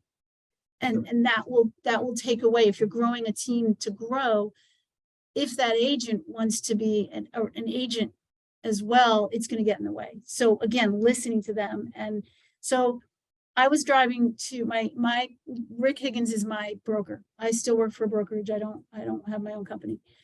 And his cousin is Barbara Corcoran. So I've spent a lot of time with her. So this is the first time I met her. I was driving from from Connecticut to New York. The only time in my life that I was so happy that there was traffic and we were stuck in the car for a long time. And I was telling her, I have all these agents. I had like probably 6 and I still didn't have a hire. I was still doing everything. I didn't have like a personal assistant or even a transaction coordinator. I was doing it. And I said, I don't know if I can afford it. And she said, as soon as you question whether or not you can afford it, that's exactly when you need it. And I hired an assistant like a week later, who actually got her license so that she could talk to people. So it was personal assistant, transaction coordinator, and I'm from marketing, so I didn't think I needed a marketing person. But then I got a marketing person. Now we have the social media person, and the manager. So it kind of organically grew as we knew it. But what I would do is really look at what do you need? Like, oh, I don't have enough business. There's ISAs, there's people out there, like who's handling all the stuff that you're doing that's taking away your time from training, and probably someone that can do it better than you because they're more seasoned in management. Like I'm an inspiration, but where it really fell apart until I saw EOS is not everybody thinks like me. And some people are very structured. And I'm so the opposite, that I can't teach that. And if I'm trying to teach someone how to do what I do when that's not their thing, so I would hire someone that's not like you, that brings the value that you don't in a structured environment, and someone who's kind. Kindness is but I think it's mostly, it wasn't even personal assistant, it was like just team assistant. And then we grew from there. So that person was kind of a catch-all until you had enough that you needed to have specific. Yeah. So just that person was support and just kind of overarching support. Yep, everything. She did everything. She wasn't a realtor at first. She got her license, but it was just caring. So if someone on the team needed something, it wasn't, if anybody ever says it's not my job, they're pretty much shouldn't be working for you. But someone that was the number one ingredient, who really listened, really cared, and was willing to go the extra mile, I guess. But it was mostly you think that it's feasible from your lens if this group here, we hired people collectively instead of Emily and everybody hiring for a particular position, maybe having a position and having that person shared, keeping track of hours and working it that way? I do. I think that especially whether it's, you've got a good, I don't have a company that has teams like this in different areas, where if I did, I'd be talking to the team leaders from different areas and saying, hey, listen, because everything's done virtually anyway.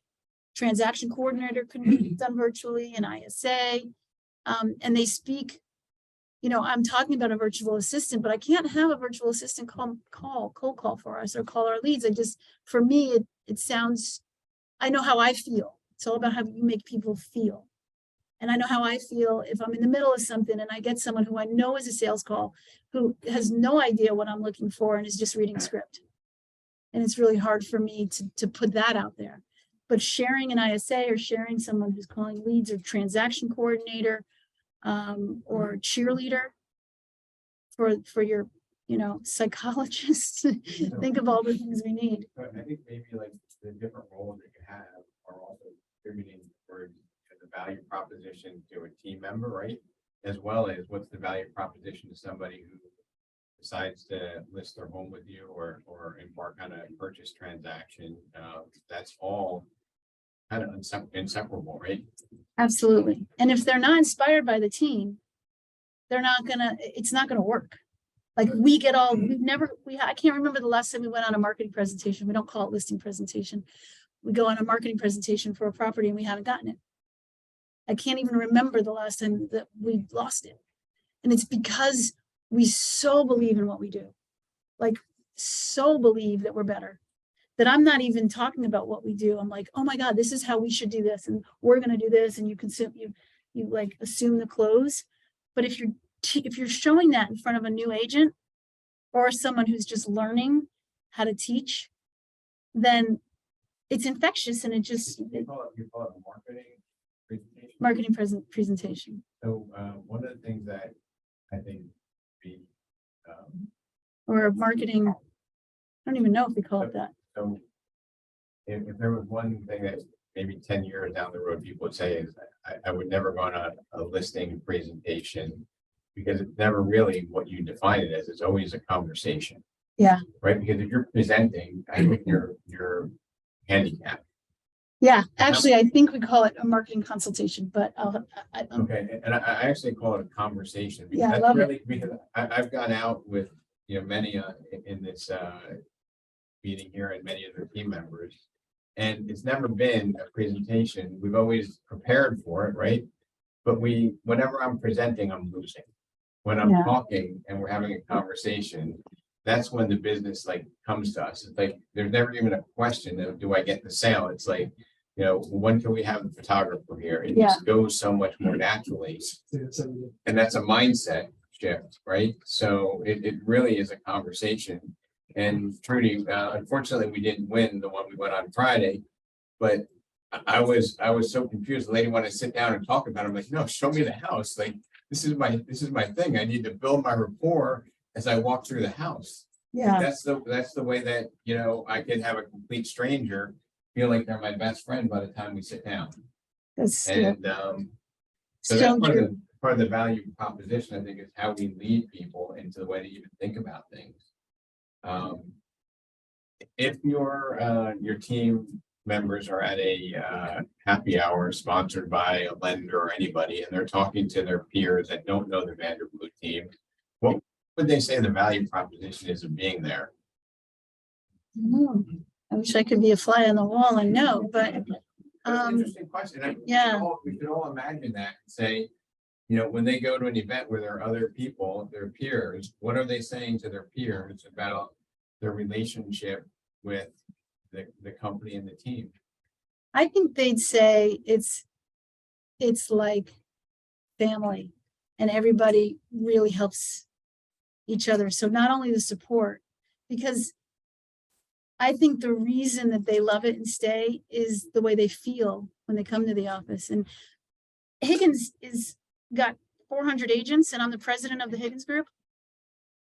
My office has grown, like now I take up the majority because nobody comes in the office. And people love to come in the office because it's culture, it's fun. We build each other up when we need it. And yeah, the synergist, I think it's really the synergy and the culture. I provide leads and I provide all of that, but I don't think that's what makes them stay at all. I think it's the people. Question. So do you have accountability of agents, new recruits, not a brand new agent, just like you on your team, 3, 6, 9, 12 months out, what you expect and how you handle them and their accountability going forward, year 1, 2, and so on? Great question. So we have the little EOS chart that we give them when they first meet. And first, we find out what their why is, and they create their own goals. So if I'm creating your goals, we help. We don't create goals for our team, and we only help them create their own, and then reshape. Because when you're new, you don't know what you don't know yet what your goal is. So after the first year is like really intense. So after 3 months, we sit down and self-assessment, big time self-assessment, because they're going to be harder on themselves. And when they hear it from you, it's like and I usually, if they're assessing, well, I should have been doing this more. I'm like, you know what? You're just getting started and you're picking out what you want. What do you enjoy the most? Well, you're doing great, pat on the back, always. And then but I never say, well, we expect you to be at a certain amount. And I ask them when they're sitting down, because some people are part-time. I don't hire part-time agents anymore, but bartender is an enormously good realtor. They're in front of 1 million people. And a lot of times they refer. But if I'm sitting down and I'm saying, well, I expect you to do this much money and this, it makes it about me, not them. What do you think you want to accomplish this year? How much time do you think you want to put into it? If you don't want to do it full time, you have to have an accountability partner. You have to have someone who can reach you or them at any time within 24, because the biggest complaint that people have in the industry is that they can't reach a realtor. That they don't pick up the phone. So you see me kind of obsessed with my phone. It's going to my assistant, but I still pick up the phone if I'm with someone and I explain to them, listen, I totally value you, but if this person calls, I have to pick it up because they're expecting me to be available for them. What does the conversation look like? If they not really understand it?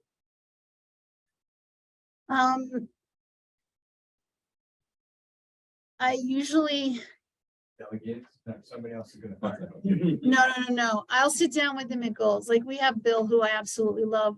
Oh, I shouldn't say it in case, sorry, can we flip that out? But we had an agent on the team who, so there's a couple different answers to that question. If I really don't want them on the team because they just really aren't cutting it, and I can make that decision for them and fire them, but I show them the door that they decided to open. Like they find that the exit door, kind of like what you said this morning about they thanked you for firing them. I'm more of. Where did that start, but it's true. Get them to make the decision. And because I'm president of the Higgins Group, but any one of us can do this, I say, listen, this is a very intense environment. We have meetings Mondays and Fridays, and you're on the phone when you come. It's just, I think you'd be better off as a single agent. And I'm supporting you 100%. And I usually will get them off the team into a single agent.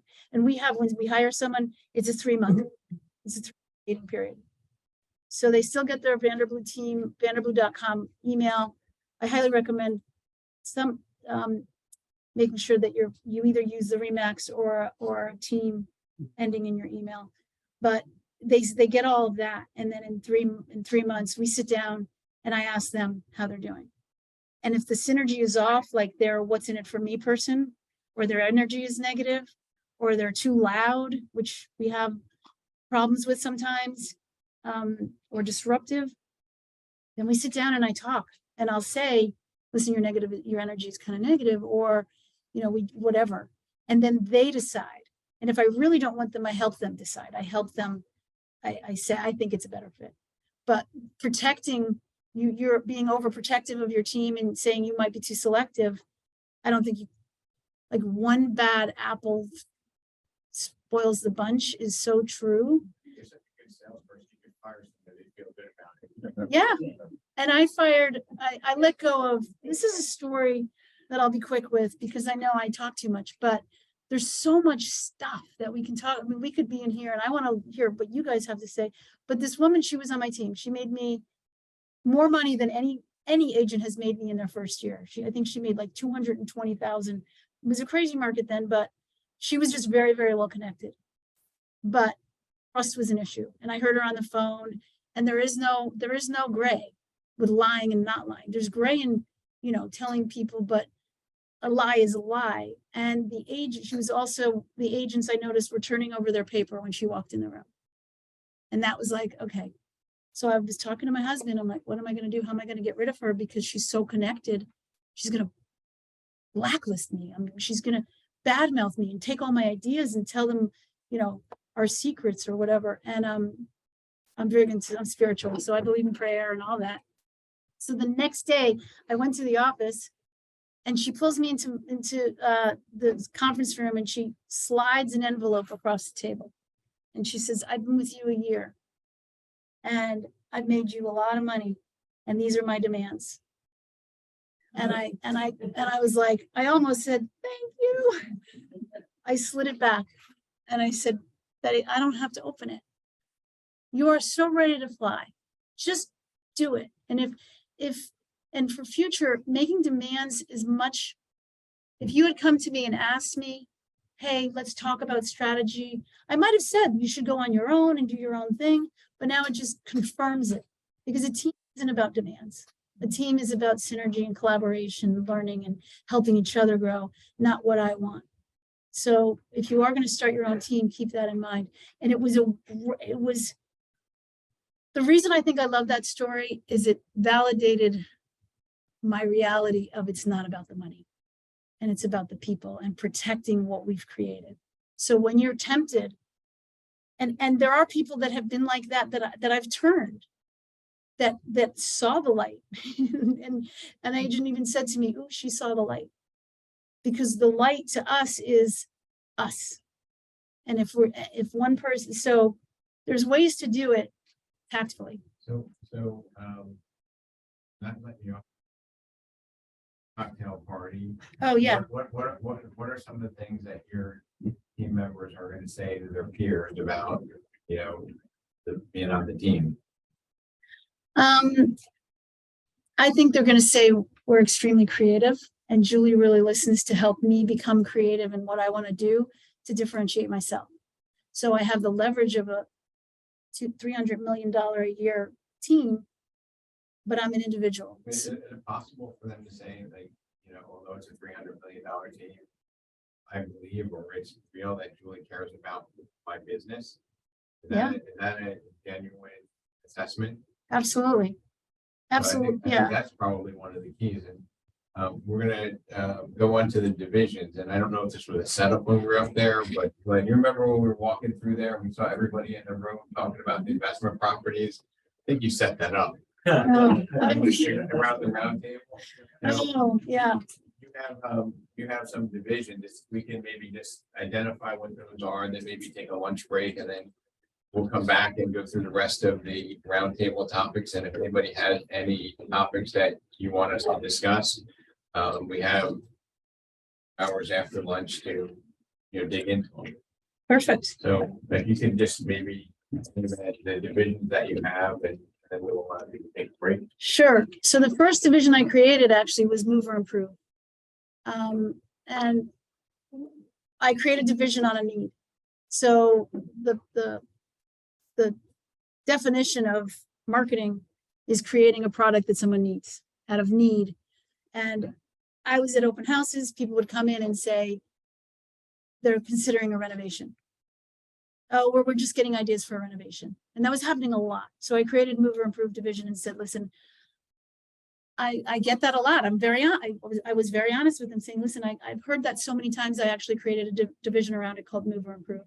So what I invite you to do, and I give them the brochure, say, I'd love to just come to your home, give you an assessment of the value of your home today. I mean, I've flipped houses, or you're connected with builders. We can tell you what have you talked to a builder yet? Oh yeah, we have a quote, or no, not at all. I can help you just evaluate the cost. So if your property is worth 500 and the renovation is going to be 300, now you're in for 8.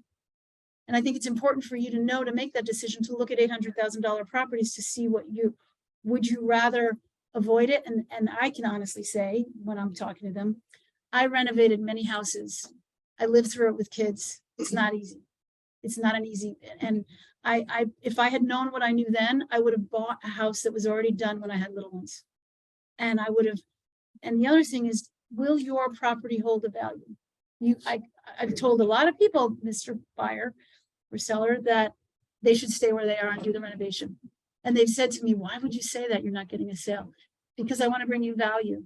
And I want to earn your trust. And I want you to think of me when you have friends selling property, because I'm in it to help you find your solution. So I would stay, because you're building on a profit center. If you put 300 in, your house is worth 1.1, and you can sell it for a profit. So that was my first division, which taught me that all you need to do is talk about what their needs are, and you're going to have them at hello. Because if I start talking about how great I am, or we've sold this, or we've sold that, you lose them in a heartbeat, because that's what every realtor does. But if you find what they want and you have a division around it, oh, you're from New York? We have an urban to suburban division. And the reason we created it is the agents that moved here, actually, the person that started the urban to diversion with me was a client moving from New York. And now she runs our urban to suburban division, because there's so many nuances that you don't know about moving from the city to the suburbs. And we have a whole, and then we go into that. Or it could be, well, there's first time home divorce. We have a divorce division, divorce and separating assets. So, you're getting divorced. I'm so sorry to hear. Oh, it's a blessing. Oh, that's good. I'm glad that it's whatever. So, but I'm listening. And then I say, it can be a difficult time selling your property. Have you guys, and then I ask them how far along they are.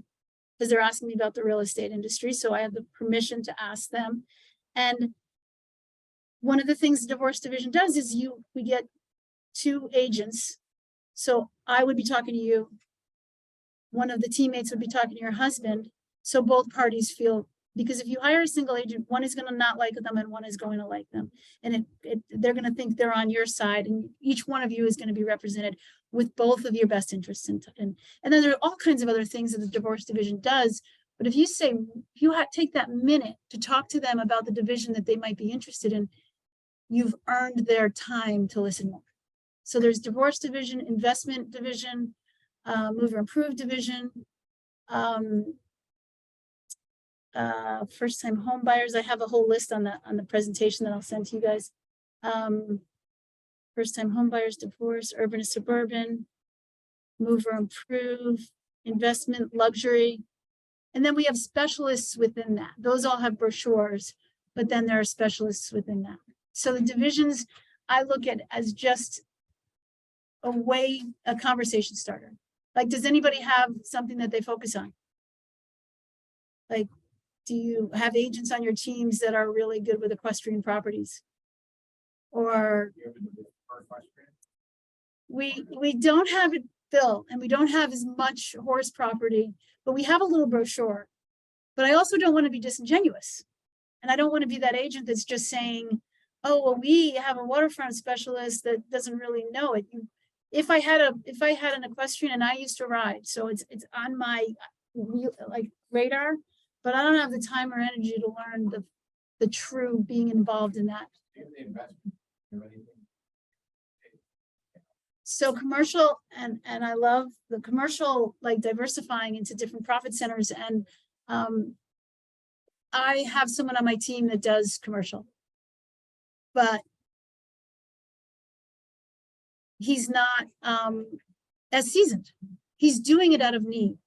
So I'm not even that comfortable sending him business, because do I really feel like they're in the best hands with Brian? So I love him. I know he will do a great job, but we're networking with people, and I'd rather see him work in tandem with someone that really is skilled and learn, just like I'm walking the walk here. It takes money out of my pocket, but it's going to give him the education he needs to really help our clients the way they need to be taught. And I'm helping CEOs who have business commercial help. So I love that you've got the commercial division. Drive and give everybody here access to the drive, so you get any of that viral material. You were very generous. First time meeting Julie, about 15 or took a road trip up to Connecticut, and order operation. We got a lot of our viral material and ideas. So, and I think honestly, as leaders in here, any one of us could be standing up here sharing our own ideas and talk for 4 hours. So it's an honor that you're giving me your time, because I just assume be in that seat listening to you guys, because each one, and I'm hope that's why I was thinking it was more round table, because I'd love to hear about what you guys do too, because we're all learning from each other. maybe actually. I'm actually going back to the mover and improve, which I learned so many people, and someone lose their 2.85 interest rate. So they're improving instead of moving. But if you go on that appointment, we have a designation at REMAX in REMAX University that Nick is really big on right now. It's a certified home improvement specialist. Yeah. And it really gives you the knowledge to be a trusted advisor, and you actually give them real information. You know, whether or not they decide to list it or improve it, at least you know what you're talking about and you come off as an expert. Absolutely. And if you get 100%. emails from corporate they just sent out, and you know where you're getting different designation packages at a significant discount. And it's statistically proven, the more designations you have, the more you earn. Statistically proven. Wow. So That's awesome. I think that's a huge value right now, especially in the market. Yeah. We're in. That's the biggest challenge that we're facing, is the whole, I'd love to hear what you guys say when people don't want to lose their 2.5%. Right. Like, why would I move? And for us, it's, you know, it might not be the right time. The takeaway is a big sales tactic of, you know, it might not, if I'm trying to force you to do something, you're going to go like this. And I'm like, no, might not be. You want to learn more, but it's about lifestyle. And I hope that we can all chat about this after, because that's a big challenge. And all the sellers are saying, I mean, even my seller's like, oh, nobody local is going to buy. I mean, unless someone has to be relocating, they're not buying. It's not true. Number one, it's not true. Number two, we have the whole interest rate saga that is happening. I would love to listen to what you guys say. So, we'll pick this up after lunch. We have lunch ready. If you have to leave, before we come back from lunch, please help yourself to one of the books. And, I think that, I'm always an optimist, but I think, just like years ago when they had the, home buyer credit kind of pulled demand forward. And then after that, home buyer credit expired with a little bit of a lull. I think that a lot of people have deferred selling homes. And, I think at some point there's going to be a breaking point, and we just need to be prepared for it. Can't count on when it's going to happen, but eventually, people who are empty nesters are not going to stay in their extremely large homes. People who want to be out of the area are not going to defer that just because of an interest rate. Yeah. That's, my belief, but I would like to have it maybe after lunch be a little more interactive. And, know that we'll give you access to all the material that we spoke about. Let's grab some lunch. Awesome. Thank you. Thank you.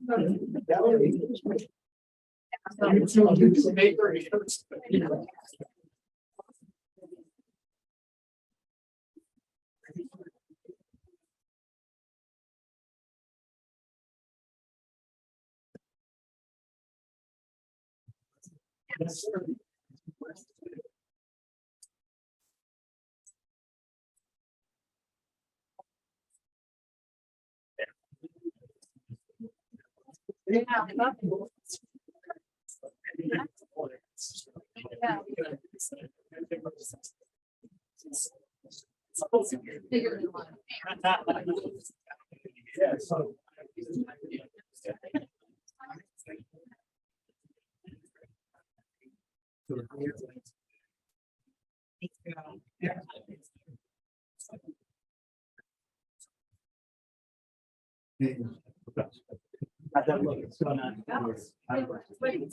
No, I saw it.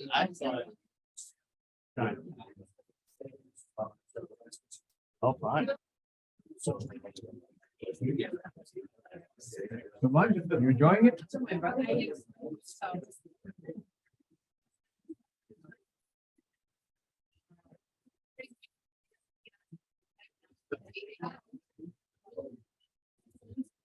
Sold this house. Yeah, sold this house. That house? Yeah. Sold the house.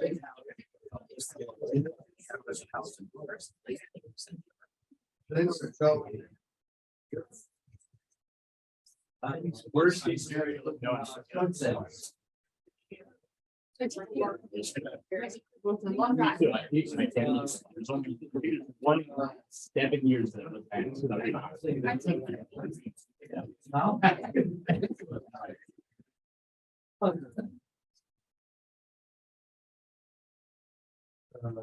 We're going to export. That's a lot of stuff.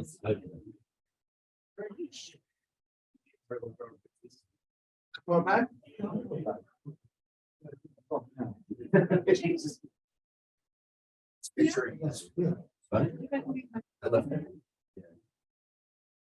So you keep.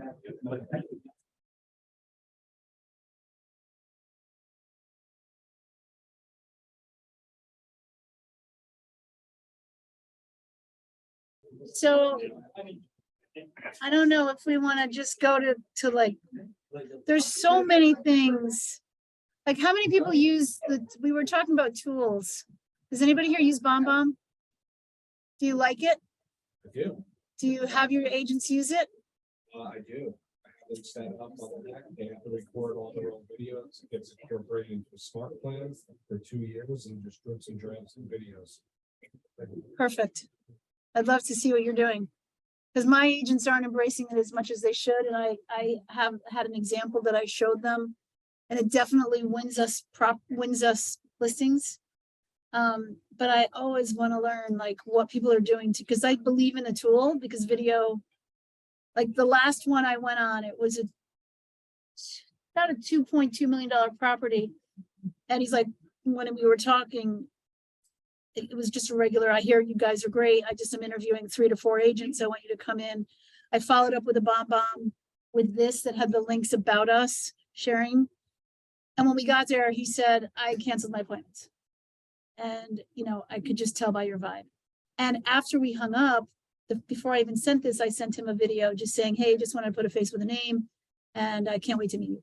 So I just am so believe in the power of video. And, you know, it's been talked about for so long, more than just TikTok and Instagram. And it can be so implemented in what we do to differentiate us.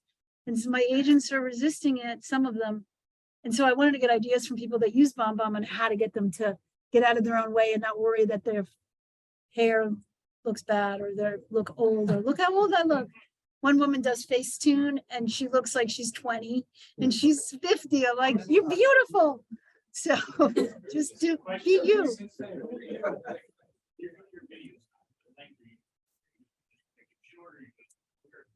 It really depends. It's a great question. I'd love everybody's thoughts on that because, you know, our attention span has gotten to what, a millisecond now? Like you can't capture people's attention. So I've been exploring different things.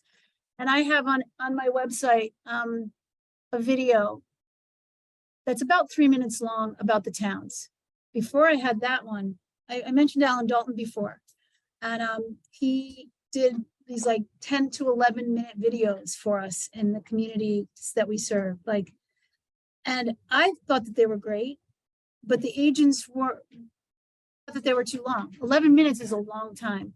So now we have them as documentaries and we have the shorter version for people who are looking.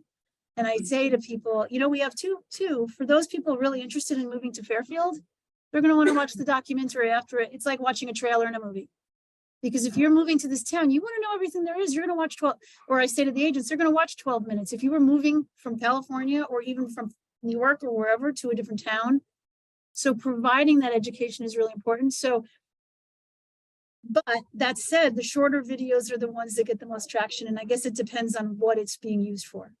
And this is like just educational explaining. So there's a video of me, but then there's other videos on there. And it's actually not the best one we have, but she just put it up there. But so anybody else have thoughts on video? Video, BombBomb CMAs, video CMAs. Yeah. And they're partially animated, but with us. And the response has been driven. Yeah. I'd love to see what you're doing. I'll shoot you over link. That would be great. Yeah, that's awesome. And we're just using it more than we used to. I mean, I love tools, but who has a tool that they have bought that they don't use? Anybody? Oh, that's good. You're using all the tools you bought. Anybody have a favorite tool? I love Canva. Oh yeah, this is Canva. Every day. Yeah. Does everybody know what Canva is? It is the best tool that I 100% agree. It's Canva is like a presentation tool and yeah. So I it's also use it for social media posts. Yep. And for the social media content calendar, where I can sit down and make a bunch of posts for the next 3 or 4 weeks. And they'll automatically deploy so that I don't have to worry about it. Yeah. I'm just gonna helping go to me my manage my time tools. better because I can sit at 11 o'clock at night and make 3 weeks worth of social media posts and then not have to look at it. Yeah. And well, BombBomb 90 is part of EOS, but 90 is a tool to keep your leadership to your actual foundation. Because what I found because I had a big team, collapsed pretty much because I didn't build the foundation. And I didn't have, and after like 10 years, and I was, you know, very humbling actually. I was like big business. And I just, like 5 of my agents, my top producers left. They were being recruited by another team that paid them a ton of money. And it was because I was chasing instead of being, I think, like really being present for the team and really teaching them. But that's where EOS can come in with building that foundation. So you have a foundation. Anybody use, well, Whale, has anybody heard of Traineal? This is more like when I got to be a little bit bigger. Whale is like a version of Traineal. It's a training program. But I would recommend, if you plan on building a big team, invest in something like this, even if it's with each, like you share one, because it makes you, it forces you to put all your processes and all your trainings and everything in one place. So not only is it great because they have a place to go to, but I was just saying that teaching is the best way to become better at something. Like if I have all my agents, they have to teach what it is they learned, and then they have to teach someone else. And I'm a true believer, if you're teaching something, you're going to learn it. The halfway, even if you don't know it, while you're teaching, you're going to learn it while you're teaching, and you're going to be more motivated to learn it. So Traineal forces you to teach yourself the processes that you probably just know because they're in your brain somewhere, but you could never explain it because it's just, you do it, you know? So this makes you put it on paper, and then you can hire whoever you want to step in. And it's a great way to train your staff as well as your agents. But someone had their hand up. Is there any technology that you use to help in your selection of agents and finding agents that you think would be a good fit for your team? I'd love to learn how to do that. I don't really have a recruiting. I'm very organic. So I go to brokers' open houses, and I go by people I like. I just recruited someone. Have you guys heard of Massage Envy? Yeah. I go to Massage Envy. And the woman at Massage Envy was so incredibly good at customer service that I recruited her. And she is amazing. And she hasn't quit her job yet. And I said, I don't want you to, this is just, I think you'd be really good at this because you make me feel good when I walk in. And that's what a good realtor does. People don't buy, or they don't care what you say, they care how you make them feel. And do you guys know Simon Sinek? Did you ever watch The Golden Circle? I think I brought it up in our little meeting. The Golden Circle TED Talks. I make my team watch it. It's people don't buy what you do, they buy why you do it. And it makes them really force themselves to figure out their why. But selecting, like what I've done, and I've gone into if I'm recruiting someone that is not, or selecting someone that is not new to the industry, that I haven't met at an open house, I'll look at the list, and I think the people in the middle tier, I don't want the top producers. So middle to low tier. So if I meet someone and I'm thinking about or I meet them, how many people go to brokers' open houses? Do you guys still have those? That's your best recruiting tool if you're trying to find agents that are already in the business. And definitely dwindled a bit. Definitely a bit, but when you do have it, you try it out. For us, it's usually goes out. Yeah. That's a good place to recruit agents. Ours are down too. The other thing is just the question, have you ever thought about getting into real estate? And I've recruited probably 5 of my agents on my team, maybe not all 5 now are still on it, but we're clients. And people feel good when you think that they'd be good at something. Like if someone said, oh, you should be a professional golfer. Yes. Actually, my first agent told me you should be an agent. Yeah. And you are, and you're crushing it. And yeah. Yeah. And if you like someone and you think you can help them and they'll bring value to the team, just saying, just planting the seed. That's what I say a lot. I'm just planting the seed. And then when I call, I'm just watering, just checking in and watering that seed. And if they're with another company, I've even said, I'm not trying to disrupt, not trying to break up a marriage or anything, but if you're ever looking at other companies, please consider me. And I've said, and I say, I've made the mistake of not reaching out to people because somebody that I know went, and I say the story, I'm like such a storyteller because people don't care what I'm saying unless it relates to them. So stories usually relate to people because they hear it the way they want to hear it. And they're going to hear it, everyone hears it differently.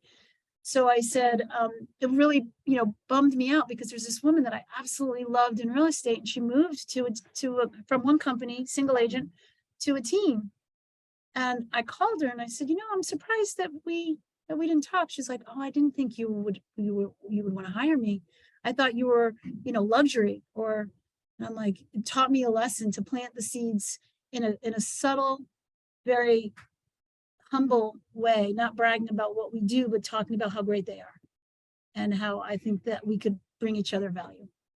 So I don't have any real recruiting tools, but it's something to think about. If anybody does. Anybody use ChatGPT?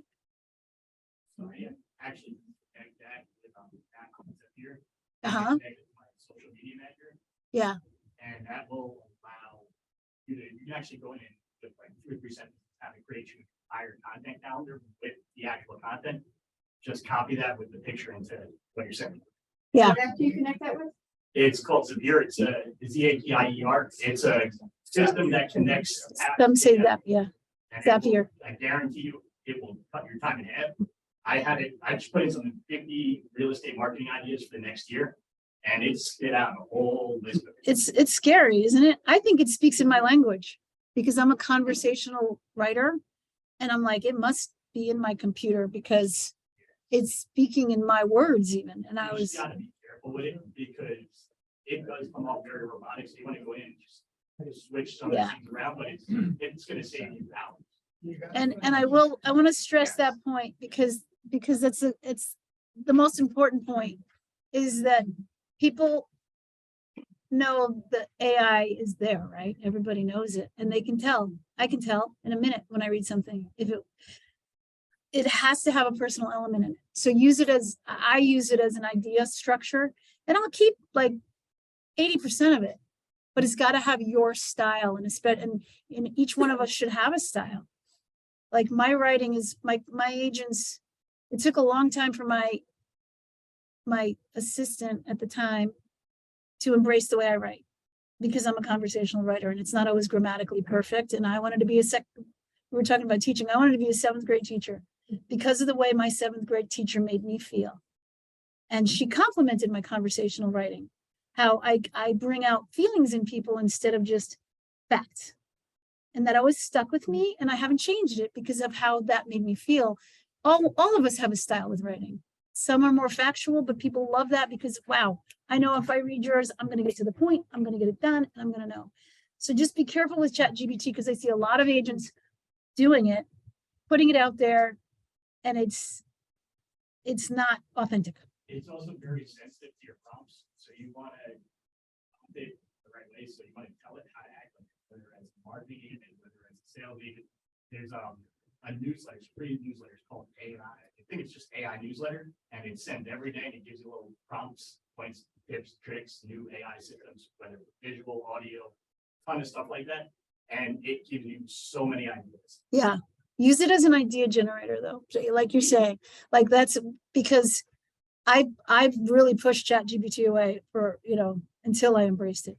But I was on that's crazy. They're gonna, they're like people that know how to write should be, I don't know. Like I was picturing people going out of work and, now we have AI doing everything for us. So but if any technology is great if it's used properly, I guess. And any tools that we get are if they're used properly. Maxa is a tool that we just started with that is, I can send it to you. It's relatively new to us, but it's phenomenal. And the agents can do it themselves. And you create the brochures and the templates. It's aligned with MLS. So they can create whatever their mailer, but it pulls all the pictures in and you can navigate it like Canva. Like there hasn't been one that you can make it look the way you want to make it look. And you as leaders can lock certain segments of it. It's what I've been looking for so long. And Like, I'll send it to you. And we got it maybe 6 months ago.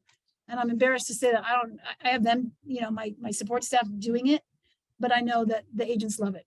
So I'd look into that. Do you guys, how do you guys share information? Like, do you use Google Drive, or most people use Google Drive? Yeah. And that's something that we still use the Drive, but I lost an agent, and the agent that I told you hasn't sold since house since October. I know that a big, huge portion of it was the sign-on bonus. But when I asked her, and we have an onboarding and an offboarding. When someone leaves, they're basically said that they would fill out this form. They're obligated to fill out an offboarding form and be as honest as they can. And there's also not an NDA, but they're not allowed to take certain things. And yeah, it's not really non-compete, but yes, kind. I mean, we'd all be out of business if people said non-competes, because nobody would be anywhere. But it's like that. And she said that one of the reasons she left was because Caldwell Banker had the I don't even remember what it's called, but the dashboard that has all the tools. And I thought we kind of did, but we didn't have it like on one place. Like we had it in Google Drive. Everything's there. You just search it and it's right there. And we had it all organized. But that prompted me to learn from a loss that other people, whether it was an excuse or not. And we got Whale. And it's a dashboard for the agents to find anything. And it's got a little, it's not the cheapest, but it's not that expensive either. It's not as much as you're paying for your handwriting machine, which I want to get. That's such an awesome tool. Anybody have a favorite tool they want to share? Or Social Buffer? Yeah, so you can start out with 2 of your social media accounts for free, and then each one after that is like $5 a month. But it's very similar to the content calendar, but it will use all the social media platforms for the most part. You go in, you can set your own posts for as long and as far out as you want, and it'll track your analytics. It'll check everything in there, and it's probably one of the cheaper versions of softwares that'll do the same thing, that have a few more like little touches that most people don't touch. Buffer. BUFFER. I love it. And very user friendly. There's the other ones. And full disclosure, I made a mistake. I have no idea what rat is. Reading something with the phone rang, and I can't remember what book I was trying to think of.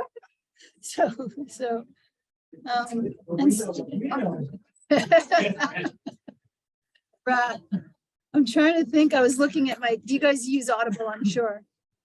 Like, that's another thing you can give your agents on the team, as we have blue rewards every month. And, the agent who wins it has to give it to the next person. And I have, a whole package that we give them, but the agent who wins has to choose the next agent, and they have to bleed blue. And we have a whole vision, like mission statement that they have to be. And so one of the things is Audible. So they get a book. Or if I think someone needs a little love or someone's down, I'll send them an Audible book where they can listen to it when they're riding around. And it could be Brene Brown's, talking about vulnerability, or it might be the 7 Habits of Highly Effective, like something that makes them feel heard. Because if they're saying something like, and why I started that, I remember I was talking to someone, and they're a therapist. They're not my therapist, but they're a therapist. And I was sharing something about something I was going through, and she texted me a YouTube video. And you would have thought she gave me $1 million. That meant so much to me, that I felt heard, and that she took the time to go and send me something that mattered to me. And that's the kind of thing that creates the culture, that they feel heard. Same with clients. Like, and after you go home, like I teach the agents, you go home from a presentation or consultation or conversation. I like conversation. I'm stealing that one from you. Or a meeting with someone. Is there something that you remember about them that you think you can share something that they would like? It could be, someone comes to an open house, and when someone comes to an open house, we try to write 3 things about the person that came on the back of their sign-in sheet. We still do sign-ins. We don't have them sign in until after the open house. Really important. Don't have them sign in when they first get there. But most importantly is when we follow up with a bomb video. Thank you so much for coming. And if we're doing it and it wasn't so many people that we're doing a merge code, that's just a generic, thanks so much for coming video. We will put something like, I might send something like a video of a kid's, like, because they were on their way to the kids' soccer game. And Johnny is the kid's name because I wrote it down. I thought Johnny would find this interesting. And it's this cute little animated soccer thing that might make him laugh. If someone sent that to me and I was thinking of listing my house, I would think of them because they listened and heard and sent something. When I first started out and I had no business and I had 1 baby at home and I'm thinking about joining a team because I was a single agent, then a team. I used to sit on the floor. This is before, I'm aging myself, before computers. We didn't even have computers really, like no internet. And I would cut out from the newspaper, just cut out like somebody won an award at a school, anything was about somebody that would make them feel good if I sent it to them. And I would just cut it out and say, hey, I thought you might want an extra copy of this. I wish you luck. And I put my card in and say, I'm an authenticity. I've said, I'm just starting out in the business and I'm trying to get to know people. Like that's what I did in the beginning. So there's so many different ways to make people feel good through some of these tools. But if you're not personalizing it yourself, then it's like merge codes are great. We use them a lot, but whenever possible, make people feel good. And those books are good for sending to the agents. For the books, if you're looking for somewhere you don't have to pay for the book every time, there's a website called the Library. Ooh, I like You it. can find books on there, and they're usually free to download. Nice. But a good version. I like it. All right, Rob, I don't know where you want this conversation going, because me, I could talk for like 6 hours about one topic. So is there anything? Talk a little bit about air. Oh, so yeah, good timing. So air is, so if someone needs something, what do you, like someone needs a painter, how do you get them the painter's name? And do you refer painters? Like everything, like air, the meaning of air is all-inclusive real estate. And I'm a big time networker. And so when you're trying to help other people instead of yourself, it shows, right? So I'm always trying to get my mortgage broker more business, or even like Rick, that I just introduced you to people, but I'm not doing it so that he gives me anything. It's because I believe in it. So if all of us have a network, I've been doing it for 25 years. So I have a network of hundreds of people. And if you were buying a house and you knew that you would have access to 25-year vetted professionals in anything you could think of, like where do you get your painter? Or, oh, Angie's List. Like Angie's List is not vetted, it's a pay to play. Google Drive, and I started it because Google, I don't trust Google anymore.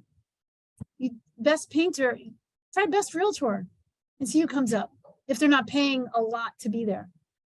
So it's very, people really, really value the idea that you're going to not only, so I can send a video.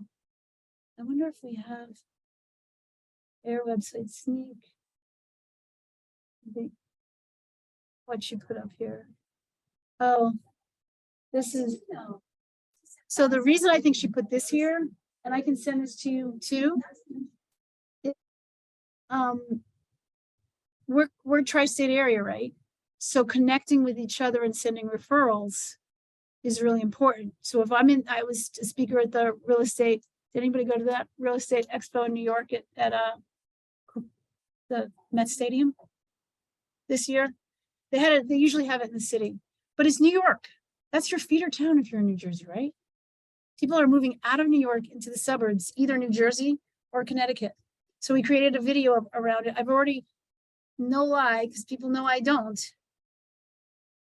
8 leads, and that was not even a month ago. From people, realtors that I met in New York to tell them that I'm an extension of you. And the video it's long, so I'm not gonna play it now, but it's like 3 minutes. But it's all about making sure clients are in the right hands. So, and the reason I brought this up when we're talking about air is that people will refer to you and people will come back to you if you know that you're more than just a realtor. Because we're with you, we're not transactional based. And I'm kind of getting sick of people. I'm not about transactions, I'm about relationships. And everyone says it now, but they don't really live it. It's BS. And a relationship is ongoing. So if you have a place for them to go, and that's why we built Air, because we had it, but we're building the website, which my phone wouldn't stop. So we have a partner directory in writing, but my phone was blowing up. All right, I'm going to do this, I'm going to do that. Because how many people do that? Like, do any of you do that, provide that added value of networking? And so all it is having a system around it. All it is creating a name, nomenclature, so they can understand it, because they're not only getting the value from me of finding them the best value, marketing their property at a higher level, finding the right buyer, not just a buyer, navigating through the strategies of marketing, negotiating the deal. But after they close, they're going to get value forever from anything that they'll ever need. And because I've sold, and no matter what the story is, my story is, because I've been in the business for 25 years, I've created relationships with, but it's true. If you're not that person, find someone on your team who is. Find someone who's a networker, who will get to know, and I'm not afraid to call. And it's so impressive when you're walking around with a $3 million buyer and they're looking at something and they're thinking about buying the house, and there's something with the oil tank. Oh, I'm gonna call Sam. Oh, who's Sam? He's the owner of Gulp, which everybody knows. Sam's not gonna pick up the phone. I know that. He's not gonna answer that question right now, but it's gonna be a reminder that I have to talk to him or someone. He's gonna refer me to someone in his team. But the fact that I'm calling the owner on this guy's behalf, and I don't take advantage of it, because at right time and right, you can't overdo it. But it's not to impress them, but it does impress them. It really does, that they know that you know the right people to make sure they're in the right hands. So it's also kind of like, let me see if this is a sneak. So we call it all-inclusive real estate. I don't know if it's gonna work. All it is a partner directory. So this is still in the you have premier partners, so it's making money, pays for itself. Premier partners. So if you own a mortgage company and so this is my way of getting the people to pay me, because we can't get referral fees, right? We're not allowed to. It's a RESPA violation. But I send all these people a ton of money, and I'm not pocketing the money that they're giving me. So if I'm saying, hey, how many deals have I sent you in the past on this painting job? You've been doing painting for us so wouldn't it be worth it? This is what we're doing. We're looking for people to invest in, to be partners, and and we have different tiers. It's 250 to be in the directory, 500 to be in Plan B, and 1,200 a year to be a premier partner.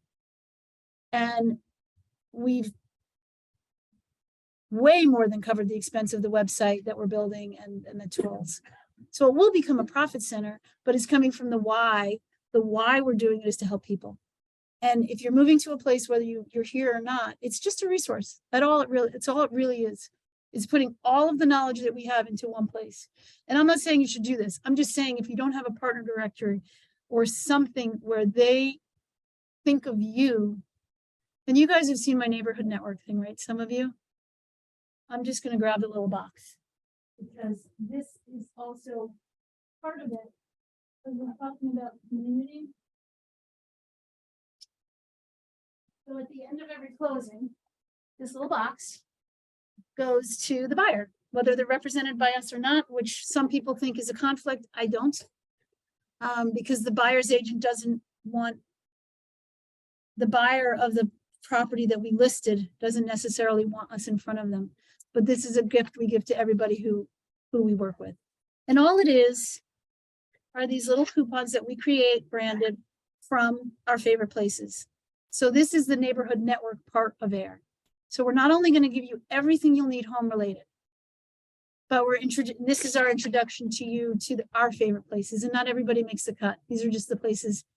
But the benefit to the team is if you own a hair salon and I go in and I get my hair cut there and I say, I want to share this with you. I want to, whatever. Every time she gets one of these, she's recognizing that you're helping her. And she's going to think of it's just a way to be in front of her. So every single person that has a coupon, and this is full, every single person that has a coupon in this automatically gets MLS from CMLS an email of all the trades in that town. Yeah, absolutely. I think it's yep. It's got a little letter to them. So that's just one thing we do to differentiate ourselves after the closing, because what percentage, and I don't even think I know it, but what percentage do you think tour is hired after, you know, they go back to their original realtor? It's ridiculously low. I don't even know what it is. I think it might even be lower. And it's because they don't remember. Like, I know who the realtor was that they used because I, of course, looked it up and see who they bought the house with, but they don't remember. And one of my agents, when they were just learning, so this is a reason to bring them. I was like, it didn't come up.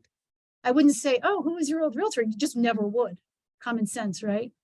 But we were talking, and somehow she said, oh yeah, so and so was who you bought the house with. And I was like, you know, so that was a teaching moment for me to navigate through that, because yeah, they all of a sudden were like, oh yeah, that's right. Like now they're thinking of calling her, right? So that's another reason to have your agents train on the field, because if I had left and said to Lorelei, I don't think it was Lorelei, but to whatever agent, you know, that was really, you can't do that. You can't do that. But if you're teaching them in a, you know, come from the place of love, know how you would feel when you make a mistake, and say, you know, I'm really glad that you gave me an opportunity to teach right now, because this isn't commonsensical stuff. All of this is learned for 25 years. And I think the team should know about it. And I won't use your name if you don't want me to. Because agents love when they're used now. Oh, I made a mistake. Point me out. You know that if you're not making mistakes, you're not growing. And I told them the whole story about skiing and teaching my kids. If you're coming down at the end of the day with absolutely no snow on you, it means you probably didn't push yourself hard enough. If you're not falling down at all, and that was more of a metaphor on life. If you're not falling down at all, it means you're not pushing yourself. So they know that, so that when they give me an opportunity to teach, it makes sense, because nobody wants to be embarrassed. They're lacking confidence already. They need to be nurtured, but not coddled. I think our whole world has been coddled right now, and everybody's entitlement and all of that. So it's a fine line, and everybody's different. But so AIR is just another way of differentiating us, because it's getting harder and harder to differentiate. And everybody copies what we do when we have these big, thick brochures, and now people. So the goal, who was it? Harvard Business Law School. I can't remember who it was, but it's really important that what you're doing, everybody's doing, but you're doing best. It's really important that you're the best at it. But what's much, much, much more important is what you're doing that nobody's doing. So finding differentiation value in a market like today with all of these things going on, it was much easier. I got to admit, I climbed quickly to the top because the bar was really, really low. Like you tripped over it. You had to climb if you were even, in my opinion, remotely strategic. So becoming strategic now in a market where there's all these tools and things and everybody's competing, and that's where getting quiet and finding your why. And that's where I think EOS helps. And for me, I'm a networker, and I have these people and I love to help people. So everybody in this network, I think of as an opportunity to help them get more business.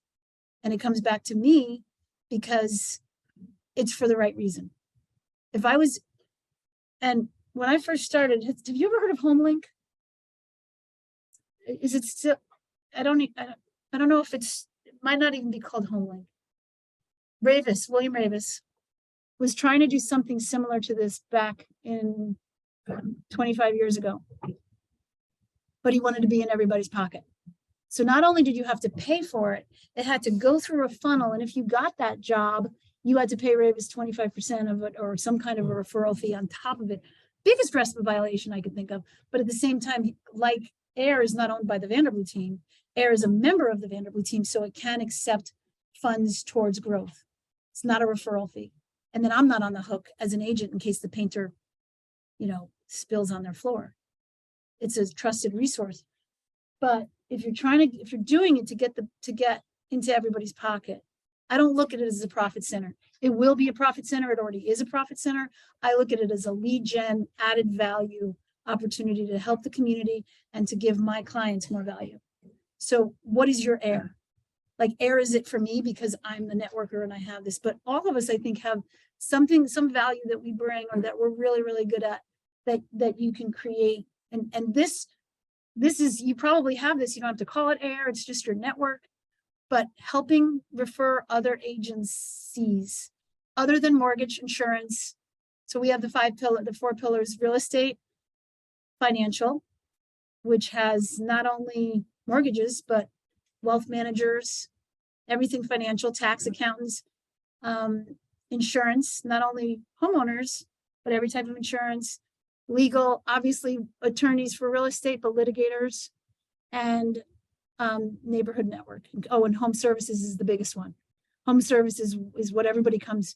My phone was ringing off the hook with, get me, where do I get a driveway guy? And I still get those people. But now I can send the people that will actually go instead of want me to make the connection, which I do anyway. But it's, again, nomenclature. So if you're at an open house or you're meeting a new client, you can talk about whatever your AIR is. And I get so excited about it. Whatever makes you enthusiastic is gonna work. And I'm saying, what's really important to me is that the clients that are moving here are in the best of hands. And I've seen so many people hurt by the wrong, hiring the wrong people. So with 25 years of experience in me, and by the way, if you tell them that you're working with us, they'll know that you're coming from AIR. They know that there is a criteria that they have to meet. So, and this is whether they're an AIR or not. If any of you send somebody to your mortgage broker or to someone you work with a lot, do you think he treats that differently than somebody that doesn't send him a lot of business? Like the white glove treatment? Because you're a lead gen for him. You're a profit.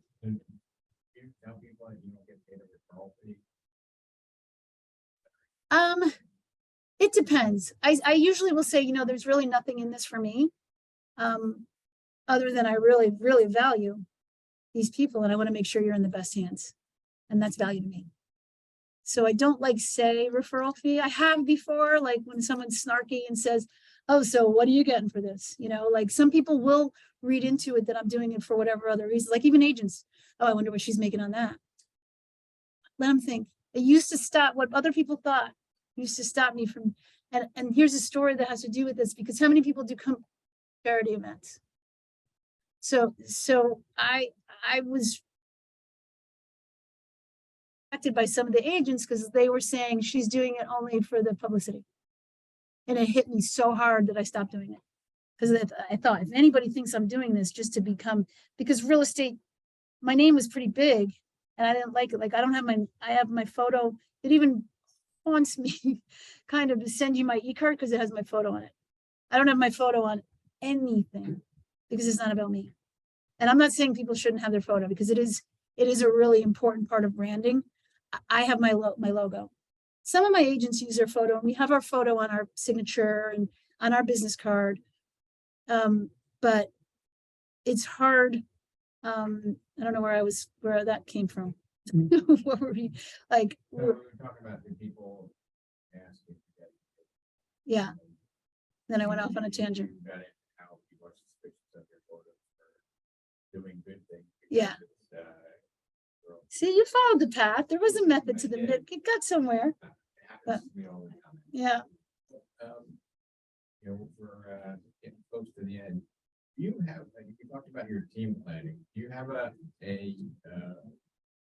plan for yourself, and how do you measure that? Is it how much business you're getting, how much market share you're getting? Is it a financial number at the end of the year? Because It's a little bit of everything. Like, that's where EOS is really, really helpful. Because there's the 10-year plan, the 3-year plan or goal. And it really helps me stop and think about what I really want. If all it does is make me think about what I want, then I think it's successful in itself, besides giving me all the tools. But I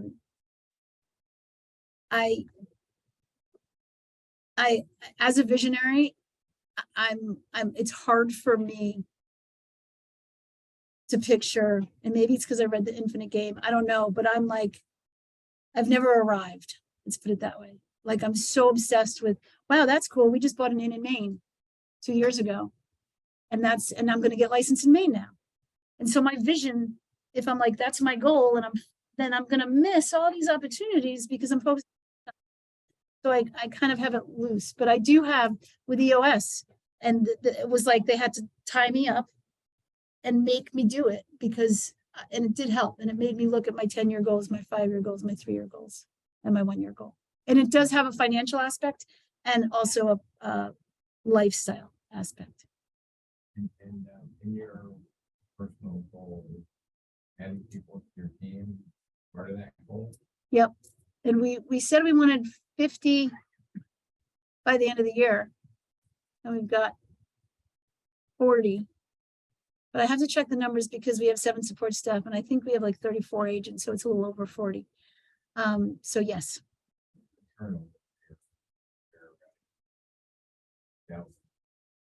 Not, I've lost 4 in maybe 5, like the ones that I didn't want to lose, the ones that I didn't, do my 3 months and then decide if I wanted to keep them. And someone shared with me today that and when I was at Bill Ravis, and he called me the stupidest person he ever met because all I was going to do was teach agents how to be my competitors. And I thought about it and I was like, you're gonna create superstars, Julie. And I'm like, do you hear what you just said though? Like, isn't that a good thing? Like, if I can't provide enough value to them and they want to do their own thing, then they're helping more people anyway. Like, why is that a bad thing? Mindset. Yeah. So, but it does hurt when it happens. And I remember when I lost 2 people that started a team, and they were all about the money. But it's better if you realize that eventually it's going to happen. The direction of the walk. And eventually it's going to happen with and I said, you're going to lose people. You're going to lose someone, but you're going to learn every time. And eventually it's kind of like when someone loses a house. And you're like, I promise we're going to look back and you're going to say, thank God we didn't get that house because now we found this. So everything that happens, Somebody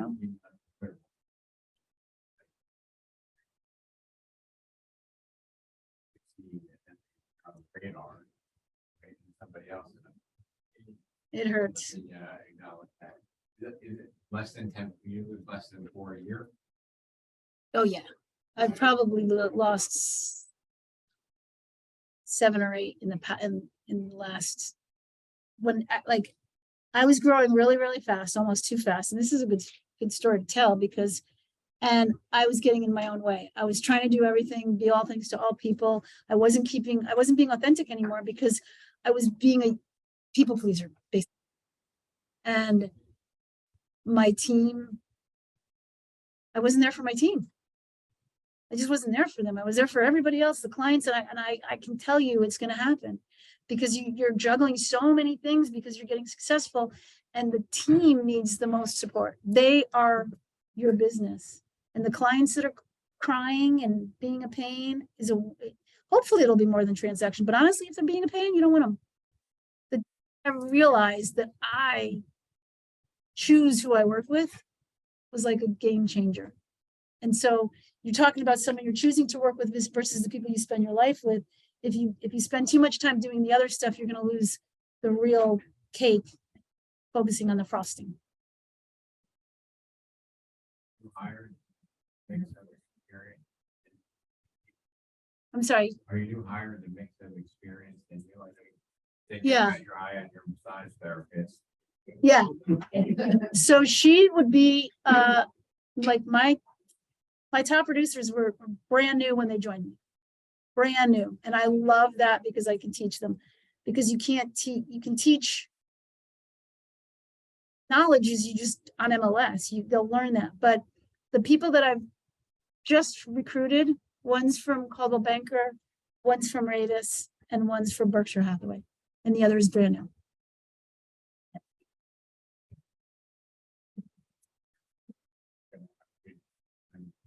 Yeah. Yeah.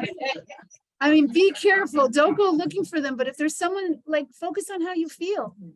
If you're out with friends. Oh, great. How much would you say the percentile of green is on it? And what's the turn rate on them? Of green.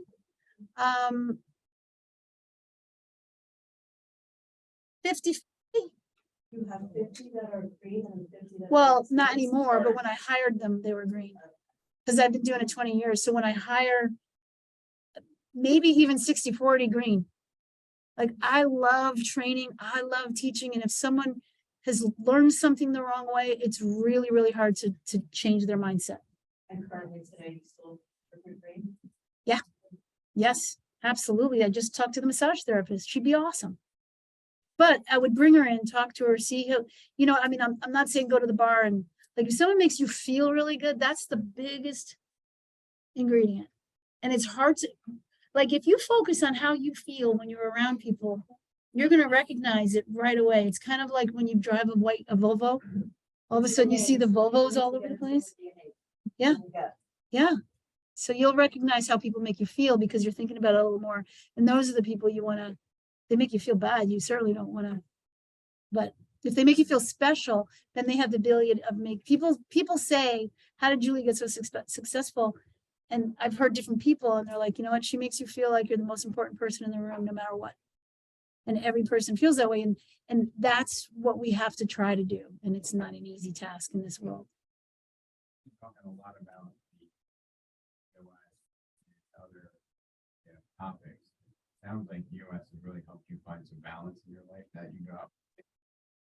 Do some stuff in Maine and feel like your business is still going to be. Yeah. I wish I had done it 15 years ago. And it's not too small. Like, talk to this guy. He's just the nicest guy. He's not going to sell you anything you don't want. It's not like, you know, come, and I love Tony Robbins. So I feel I'm being respectful even saying, when you go to a Tony Robbins, you know you're going to be sold 50% of the time. And it's because they get people to do it. But the 50% you do get is worth the 50% sell. So if he's not that way, he's not going to sell you. And that's why I'm attracted to his energy, because he'll tell you not to use him if you shouldn't. And he'll tell you how to do it on your own until you get to a point when you're ready for him. So how do you deal with, say, one person responsible? It's hard. It doesn't get done. How do you reconcile that? Yeah, and it's more, I wonder if I have my accountability chart. I don't know that I have it. I brought it, but I have my accountability, and I think I sent it to you, but it's not tasks. It's like segments of the business. So Floria is like, Grace is in charge of marketing.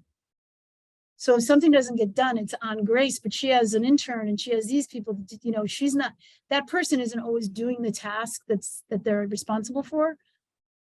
But they make sure it gets done, because on Tuesday, when we go through the rocks and we see what wasn't done and we move it to issues instead of done, then they're going to know. So just moving, like, there's another thing that I do called, and I know I bounce, but it reminds me of certain things, but the home discovery survey. And this is a simple thing that when I talk to someone, I send them, you know, just fill this out for me. And the reason that it's just a survey, of their wish lists or want lists. I can send you guys a copy. I was very thoughtful in the way I worded things, and do they have pets and what they're, ask them a lot of questions. And if you're, number one, how motivated they are to buy. Number two, I say to them, this helps me find properties not on the market, because the biggest problem in today's market is inventory. And until I know exactly what you want, I cannot call a potential seller and tell him I have a client unless I know I really do, because agents do that all the time. And if they're a seller, they're going to know that agents call them and say, oh, I have a buyer, when they really don't. And so I call buyers on your behalf only because I think you'll be interested in that property and it's solely for you. So when they fill it out, I learn stuff from them and I say to them, listen, also, this is really good to do with your husband or with your spouse or with whoever. Because you'll be surprised how much you don't agree on until you talk about it. And it will also make you stop to think about what's most important to you. It's really for you to do so you buy the right home. And now when they fill it out, it gets sucked in, all their information gets into my system. And now I can talk. And when I'm talking to them about things in a house and they're like, oh yeah, you know what I mean? It lets them feel heard. So I would suggest that one. So. Yeah, matchmaker program is, so back, I think what launched my career the most in my whole career was I had an ESP division back 15 years ago, and it was exclusive sneak preview division. And on my website, there was a link that you could click that was non-MLS properties only. And the inventory was lower then, and so that's why we started it. And I tell the story about to the sellers when I was explaining this program. When I bought my own home, it was for sale by owner.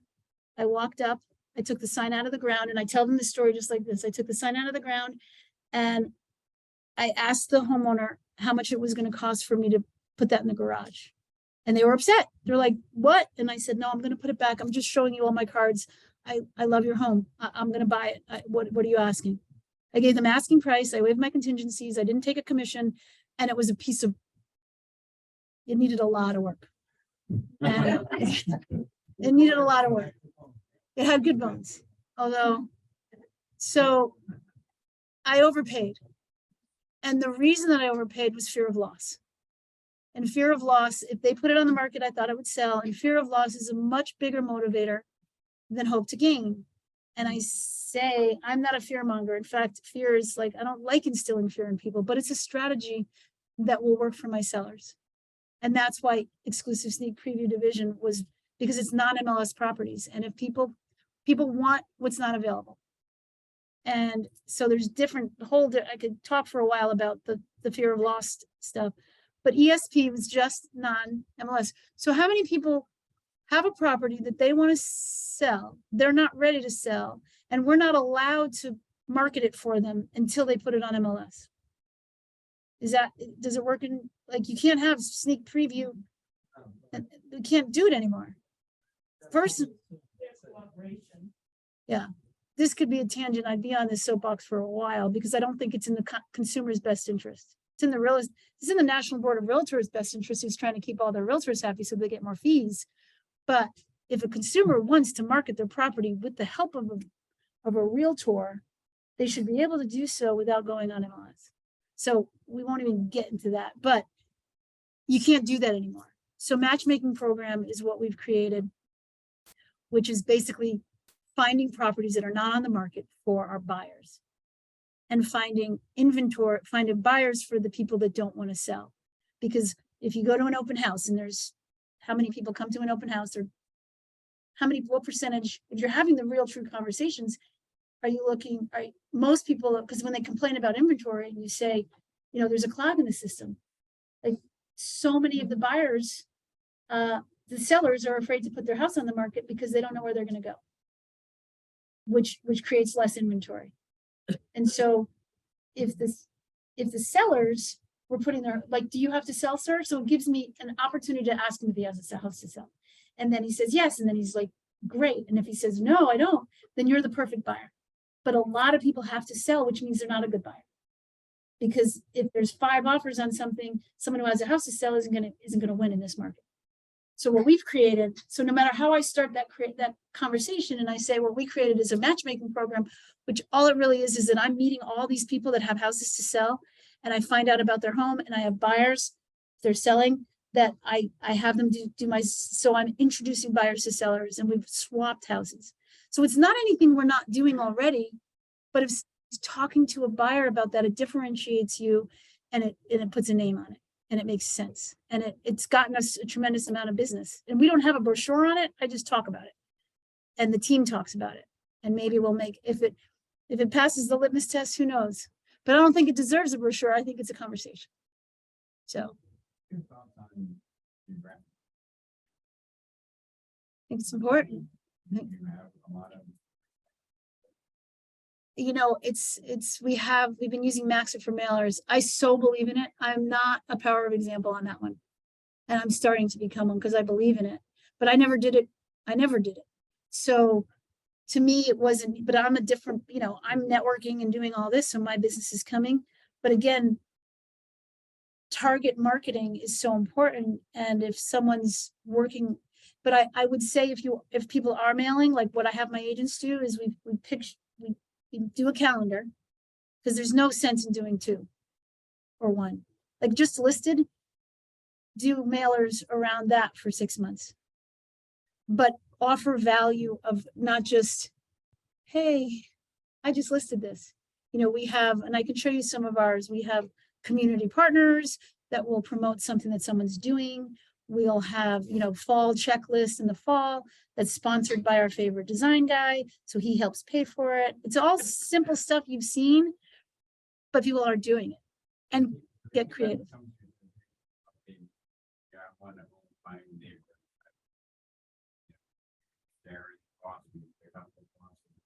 How would that work?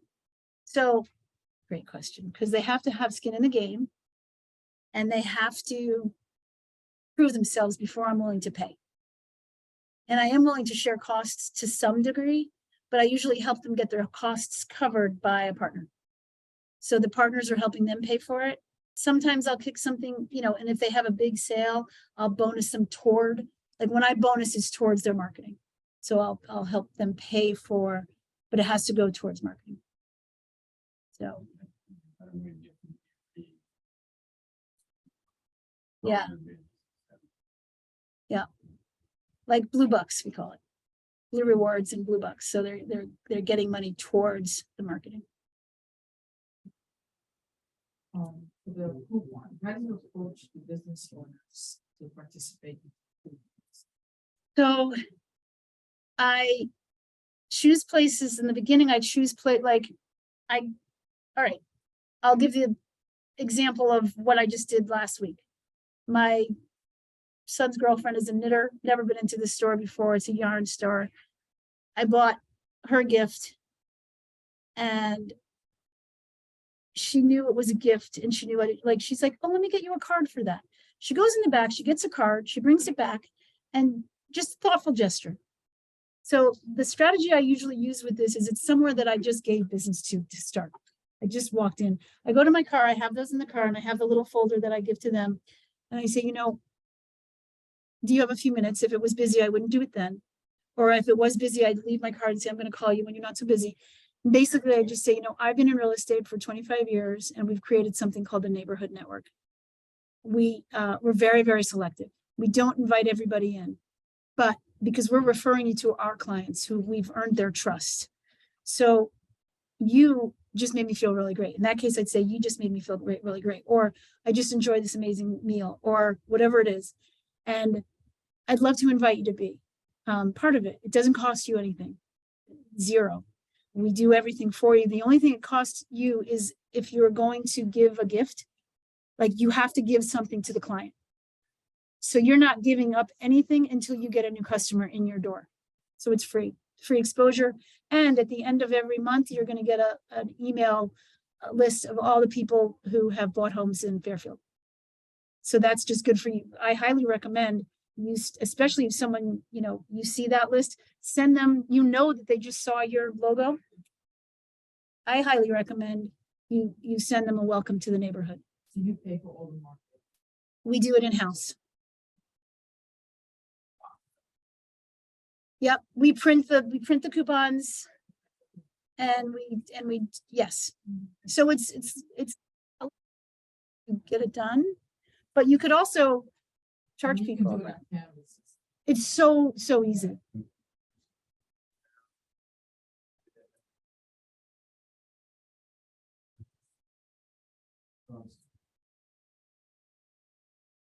On Main Street.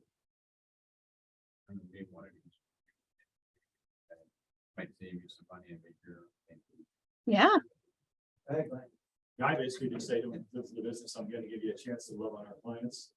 And I explain to them how they fill it out, we send them a electronic form. And pretty much everyone fills it out. Yeah. Yeah. that's one. Okay, so here, the Glenn has a box like your box, a little smaller. Uh-huh. And then when you open it, the card's there, which is the card with a QR code on the back. So when they scan it, it goes on their phone, and it pops up with brands, our brand.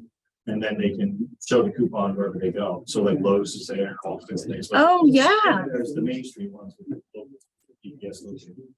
Awesome. And you can add your own there, so that might add some. more I value. love it. I will definitely look into it. Yeah. Oh, I love it. I'm doing that. I love it. Good design on that one.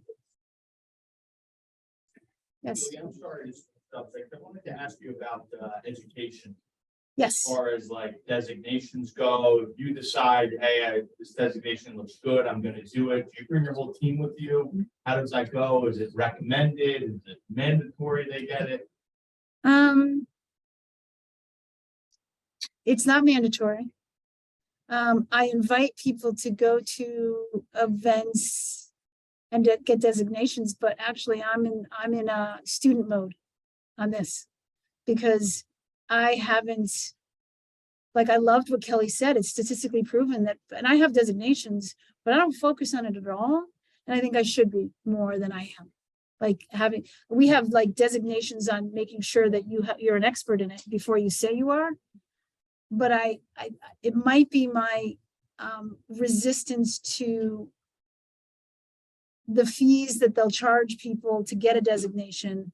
And I was getting frustrated with the fees every year, so that the agents were feeling like, well, I'm not really like the buyer, the e-buyer. I don't even know how many, but it's the maintaining them that if you have a lot of them, it adds up for these newer agents. If I may answer it in a little bit of a different way, but the same. What I do for, like, let's say my New York team, we encourage them and also kind of make them go to Inman. I've been going to Inman for 8 years. It is a very, very expensive networking opportunity. But everybody that we took there, whether they're newbies or, seasoned agents, they said thank you every single time, because usually we go to the one in New York and it gives you so much energy to focus at least through June, if not even past that. And we always remember it. And it's a team networking thing. Now that I'm with RE/MAX, I first time attended DR4, and like me and David decided that anybody that's going to be in our team, we're going to almost make this a mandatory thing that at least an R4, there's a lot of RE/MAX different events, but the R4 must be attended because you can learn, you can get designations, you can network. There's a lot of things. So instead of just getting the designation, it's about, networking on a very, very large scale with your peers, with somebody better than you, and just always sharing stories, like we're sharing an intimate session in like a larger group. Yeah, I'm a big, agreed, 100%. And Inman is one of my favorites too. Yes.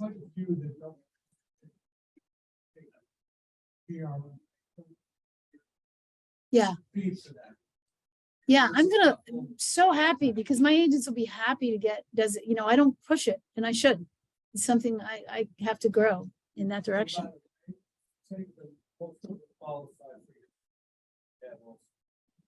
Yeah, great points.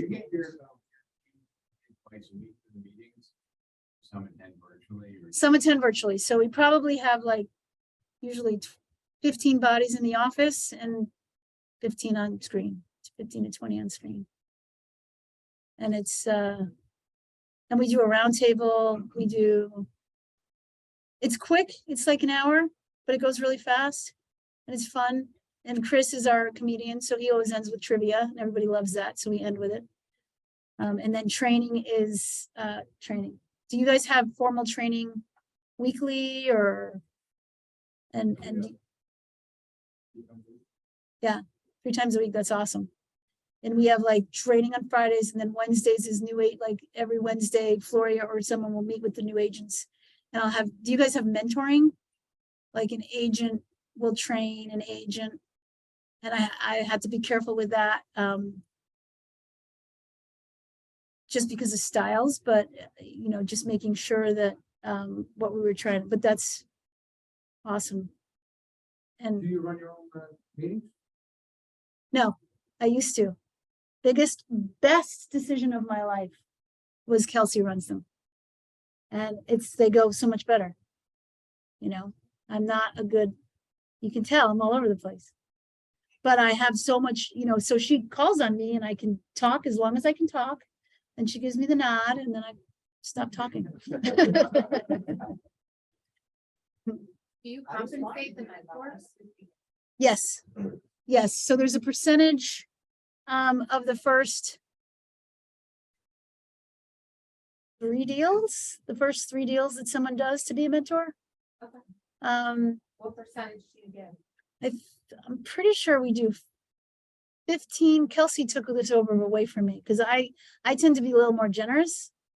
And she knocked it down. I think I was 25, 20, and 15, but that was off the top. So, you know, I believe in being extremely generous.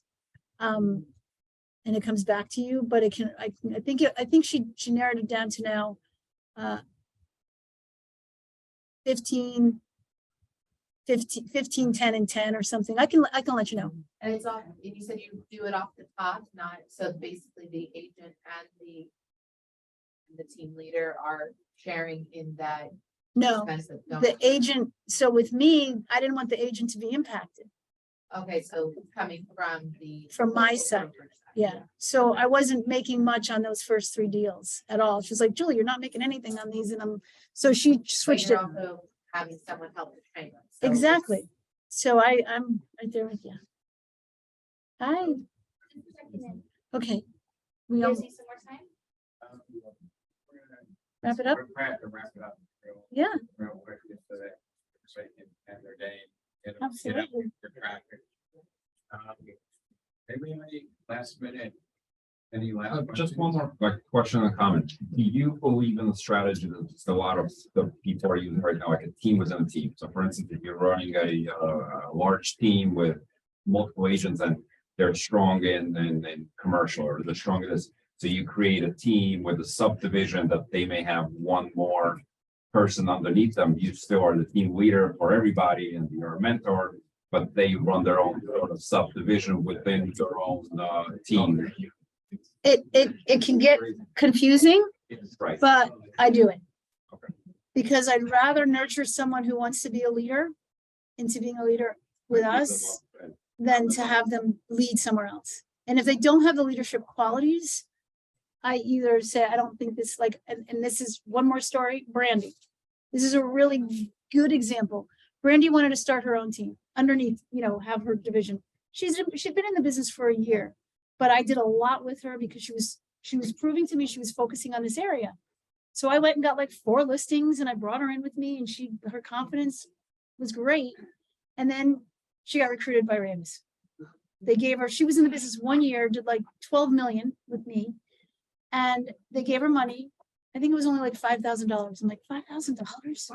Because she'd only been in the business 1 year. So she goes, because she says to me she wanted to start a team. And I said, you're not ready.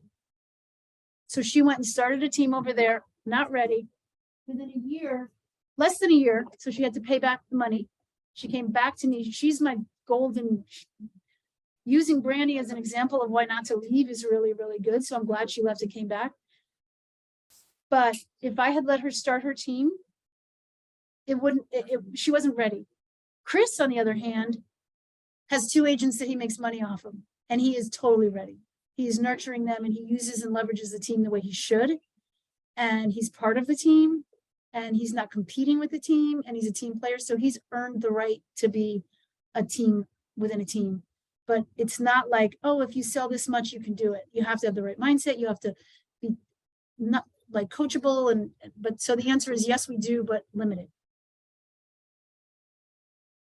Do you be willing to maybe join us periodically on the Zoom? Yeah, I'd love to. Keep the momentum, whatever, we appreciate that. Yeah. All right. Right, Give a well, big round thanks. of applause. Thank you.